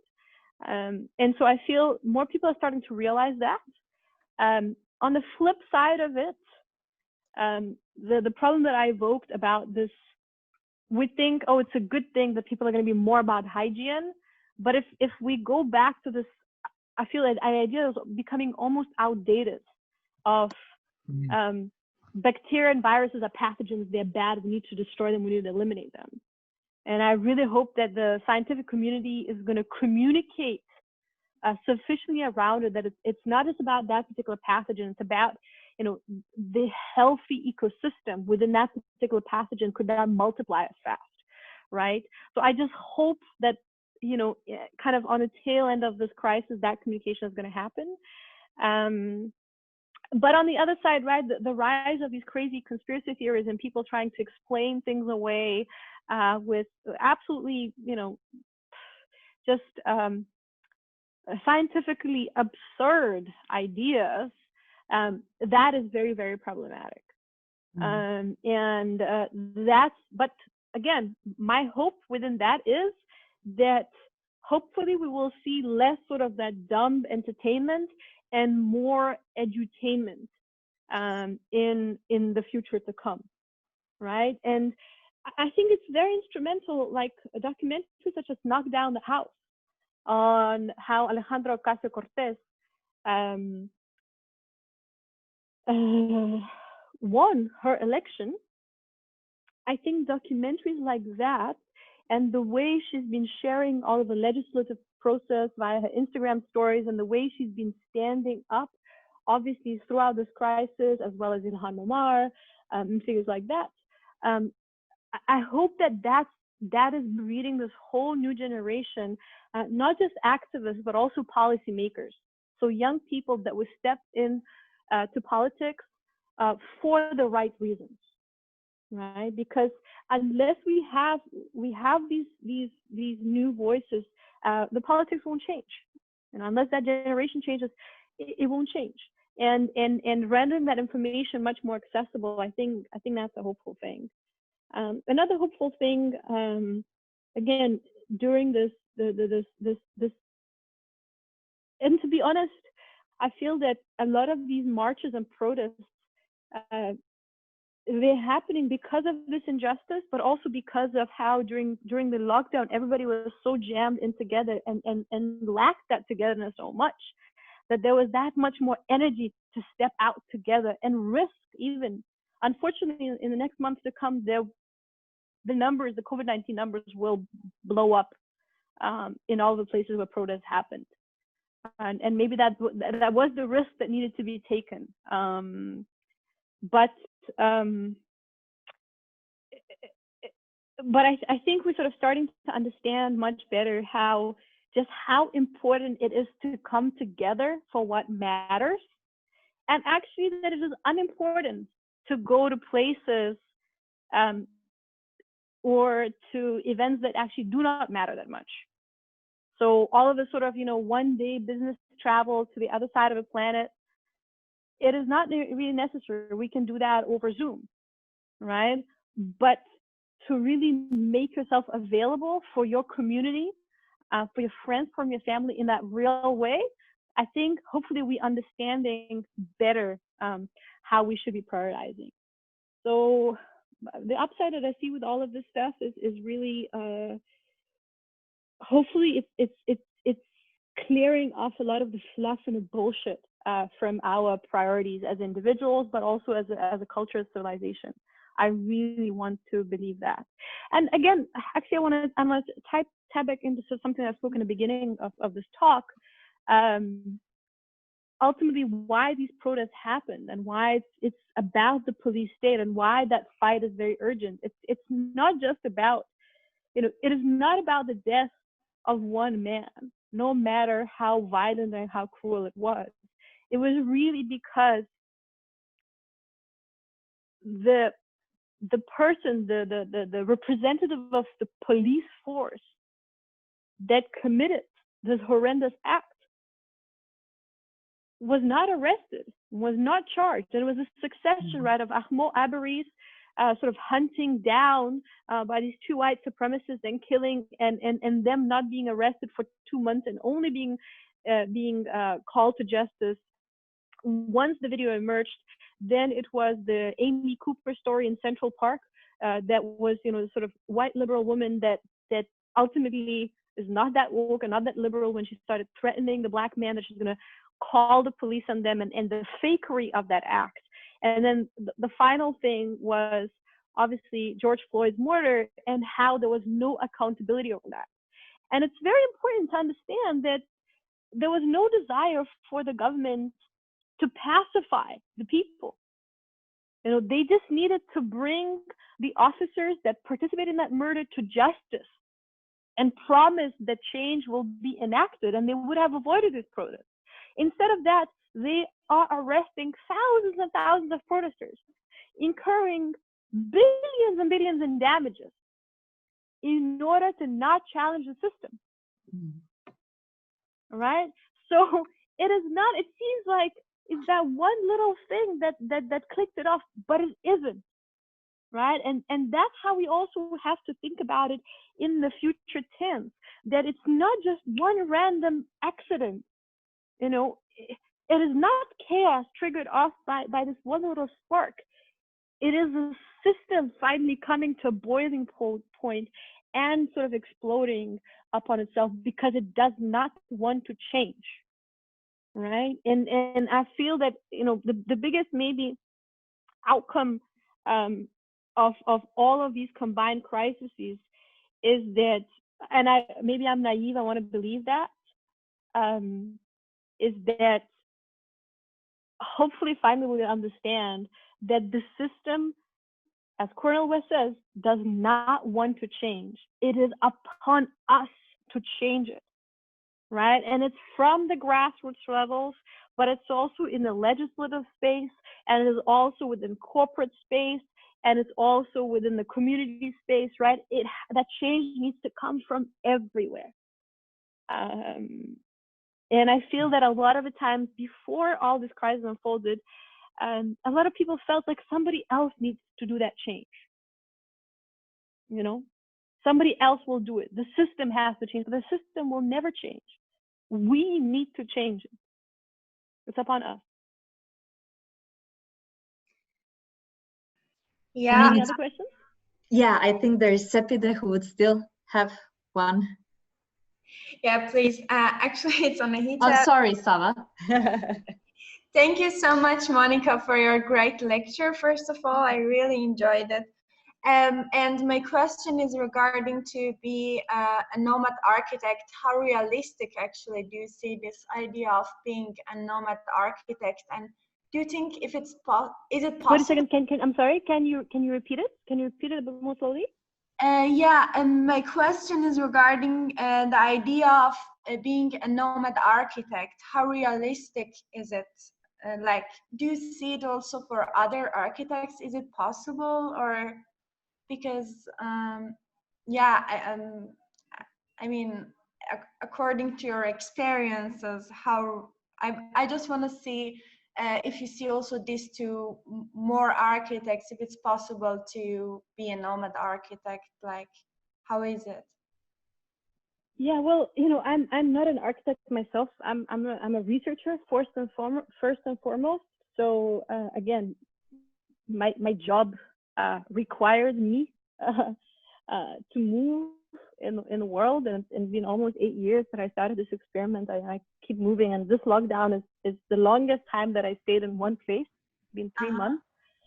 And I haven't touched upon it, but I think that the way we travel is really, really going to change. And a lot of, obviously, airline companies are bankrupting. It is not going to be safe to travel for a while. And, you know, a lot of these things won't just come back to life. Again, because this is not the first pandemic, we will need to become resilient towards pandemics of the future.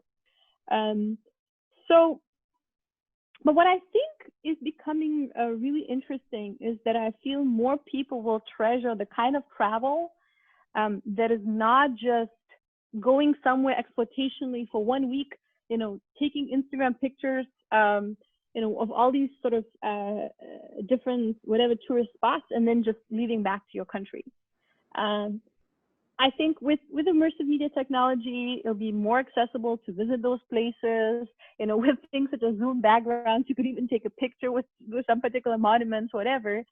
And so I think a lot of the future traveling is going to be more about deep dive into the experience of a place and really going somewhere and living there for a while. And especially if our culture becomes less material, which I think inevitably it will, right?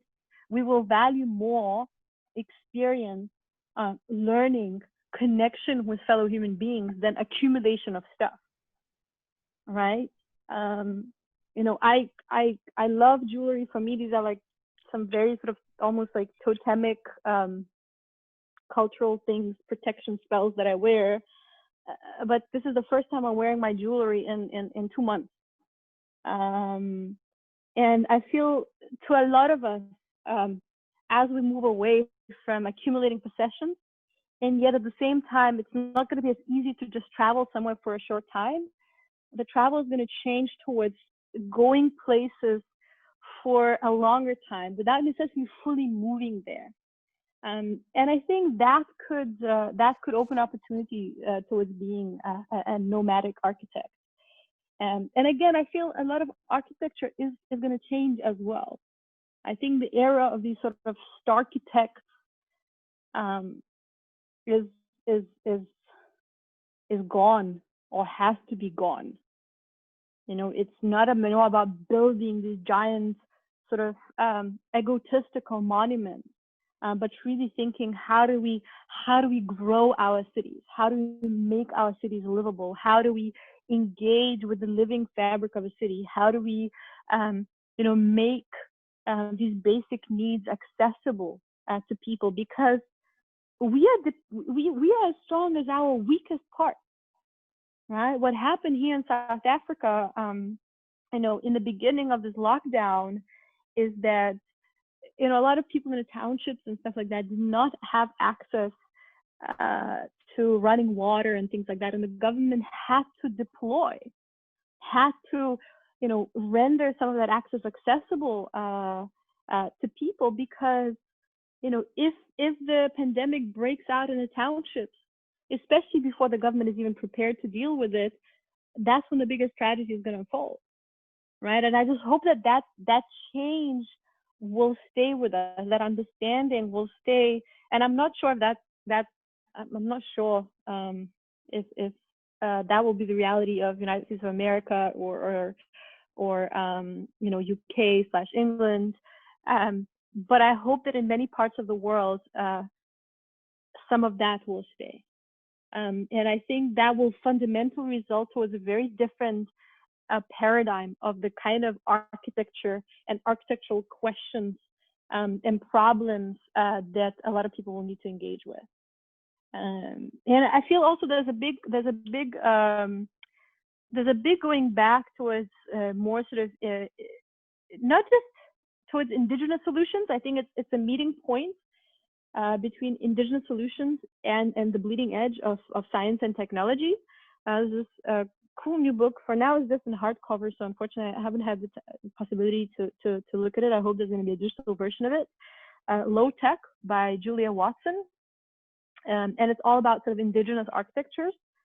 And I think the fact that we're already starting to look into, what is really that regenerative way to live and to build and to grow, and as those understandings and that appreciation can come together with sort of the new biomaterials that allow us to move away from fossil fuel based materials, that also, the much bigger realization over food resiliency too, right? Like now, I think there's going to be a big contraction in the globalization, and especially, we can live for a while without new sneakers or new jackets or new, I don't know, whatever, those type of, it's essential to have shoes, but you don't need to have 10 of them, right? You can live quite well with just 3 pairs of shoes, but you can't live without food, right? And the kind of issues that this pandemic exposed, as well as with all of the protests and destruction that comes from, ultimately, it's not people rioting, it's police rioting in the United States of America. I think there'll be a lot of turning back towards bringing food closer to where we live. And that means in your back garden, that means on the rooftop, that means in community garden, that means in disused parking lot. And it's really about integrating the city and the country into sort of one symbiotic living entity.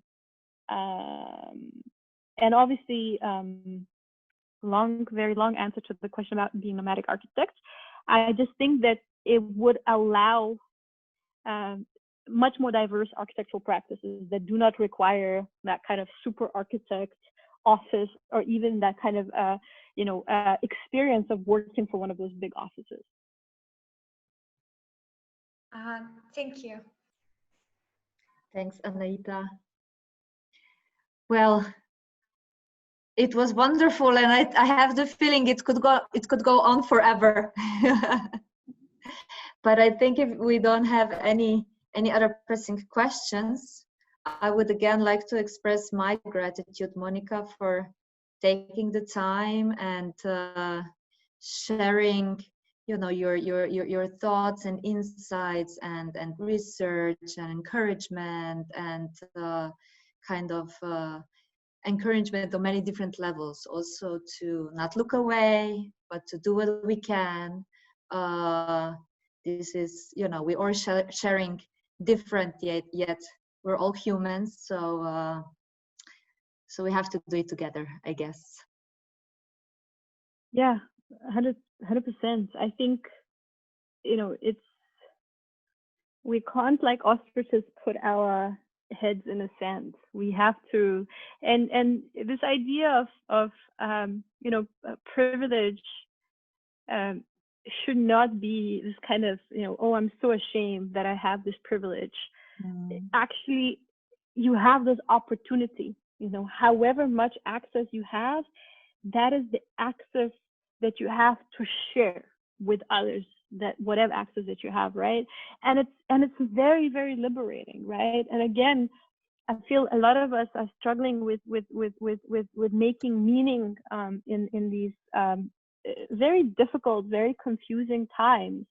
And that's why, if we don't find a way to direct us towards something constructive, we end up in these loops of paranoia. And that's what I feel this whole crazy canon conspiracy really embodies, is people, and it's just like, you need to read up more about it. It's just this crazy, completely paranoid construct that explains everything, all your fears, and kind of taps into also 80s paranoia of all these satanical cults and things like that.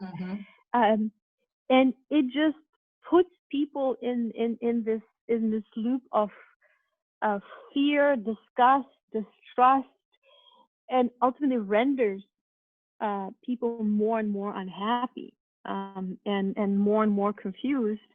And unfortunately, when there's a void of meaning, that's what happens, and that's what sneaks in. And so I feel it's very, very important to recognize how whatever privilege we have, we can use it to do something right, to share with others. Whatever ignorance we have, it is not just our own fault, right? We're all conditioned, and all of us in this, I'm sure I said something ignorant in this talk today. I'm sure 2 years later, I'm going to look at it, I'm going to be like, oh my God, right? But,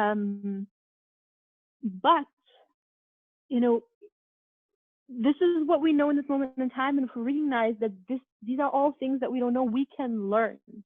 And we need to be also proud of our learning journey, right? It's not just, nobody just came to the end destination. It's really how you are able to grow and maybe grow out of these notions that society conditioned you to, or your family conditioned you to, or your even sometimes your loved one conditioned you to, right? And I think what we need to learn to embrace much more as not just individuals, but as civilization, is not about being right.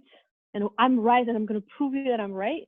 But really, the fact that we are able to change, we are able to grow, we are able to evolve, and that it is not, there's no end destination to it. The more we grow, the more we learn, the more we realize that there is to learn. And that for me is a protopian journey. and that is the Protopia imagination. It is really about the process. There's no end. You'll never arrive to a point that, okay, now I'm done, right? Because there will always be outflow of your past actions, of your past ignorance, and that is okay. It was important to be there so that you could come here, so you could go there. And so we can't stop. And also, you know, stopping is not an option because people will die. Your loved ones might die, right? The stakes are very, very real. You know, we are this turning point as a humanity on this planet. So, you know, even if our chances are very slim of succeeding, we cannot disengage. And that's another thing. It is also a tactic to, you know, distraction is a tactic to make you feel despair, to exhaust you, to make you feel hopeful. It is absolutely a strategy of authoritarian regimes. Again, you know, I was born in the Soviet Union. This was to confuse the people, to make people feel that there's nothing they can do for that destructive entity to break down, for you to become free. It was its purpose, right? And I mean, Vladimir Putin is you know, he was a former KGB agent, so he learned a lot from that, and a lot of what is happening with misinformation campaigns in the world, it's kind of related to that. It's really about overwhelming you and making you feel that it's impossible to do the right thing. It's impossible to unite. These movements will be infiltrated. Your words will be turned against you. People, ultimately, if you try to do something, people will be angry at you than if you don't try. But to disengage is absolutely not as an option. We have to do it. We have to invest our energy. We have to invest our time. We have to invest our resources, and we'll make mistakes in the process. But there's no other option. You know, this is what it will take. Fantastic, fantastic. And you know, again, just one last thing. The reason maybe why, as I said, some very, very, very hectic things happened to me in my life. You know, I've experienced some extreme violence firsthand, and very direct threat to my life and human dignity. But I experienced more kindness ultimately, much more kindness. These instances of violence and cruelty, you know, they were instances, but there was a lot of kindness and a lot of generosity and a lot of grace and a lot of, you know, just all these positive things. And in a similar way, you know, again, I was born into a dictatorship that seemed like this, you know, like a status quo that we won't be able to escape. And yet the wall crumbled, you know, and it took a Chernobyl to happen that. You know, it took a nuclear disaster, and it took a lot of organizing. You know, it took a lot of resistance. It took a lot of people that were, you know, imprisoned and convicted and murdered. But that regime collapsed and the walls opened up. And then that crisis, that leadership crisis, was exploited, and the corporations came in and they tried to steal and you know, privatization. So it's just this ongoing process. But I don't think that anything that we are in today is a terminal illness. It can become that. I don't know how much time we have, a decade or more, or you know, or a few decades. But I want to believe that anything that we're living in today, just like the Soviet Union collapsed, and somebody that couldn't even imagine to do what I do today, that had to be in that confined space, behind the wall than any of my thoughts and opinions. You know, when I was actually in Iran in September, and you know, I was having some conversations with some people. There were a lot of concerns, and I had to be very, very careful what was said and what was not said, and all these things. But to be honest, that reality was not as extreme as the reality that my parents grew up in. Mm-hmm. You know, in the context of the Soviet Union, let alone the reality of my grandparents. So when you and similar thing, for example, here in South Africa, I had these conversations with my friends, and in some cases they were almost frustrating because my friends would just say, you know, we survived apartheid, we can survive this. And it seems like nonchalant, you know, like, oh, so then I'm not gonna be as careful, I'm not gonna take it so seriously. But it isn't. People understand the risks. It's just also that resilience. We've seen really bad things already, and we've overcome them. And so if we need to do it, we will do it again. And I think that's the kind of attitude that we need to adopt. Mm. With imagination, with a dream that is then translated into action from multiple aspects and multiple directions, change is possible. And sometimes we won't live to see it ourselves, but it's still worth it. No, of course. I think that's it. That's it. Of course. Monika, thank you, everybody.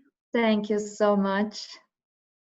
Let's see, everybody can put together the hands just for, sorry that we don't have the physical clap, but actually we're all clapping in our hearts at least.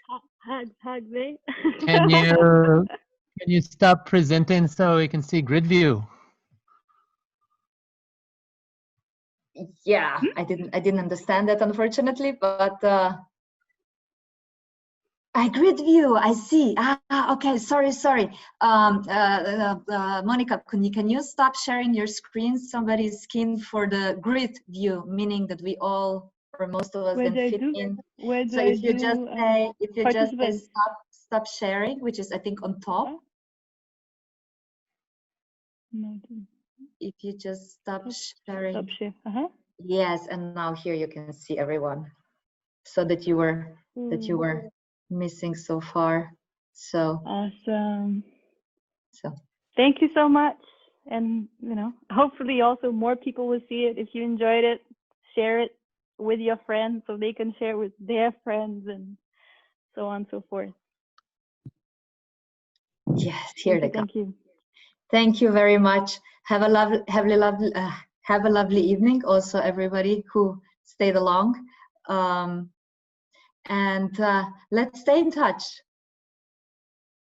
That would be a pleasure. Thank you very much. Everybody, you can find me, you know, on Twitter and Instagram and all these things. And I try to share a lot of voices that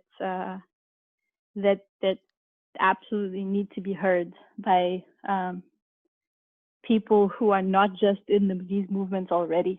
So it's our task. And especially it's our task to also share it with people that don't want to hear it. So, you know, if we have families that have views that are, you know, complicated and difficult, whatever, be it racist or misogynist or, you know, whatever, we know all that, right? We have to make that work. We have to extend also not just into the digital space, but into the people around us that are not yet part of the change. We need to bring them on board somehow, or at least, you know, even a little bit on board is better than nothing. So let's do that together. True. Bye. Thank you. Bye-bye.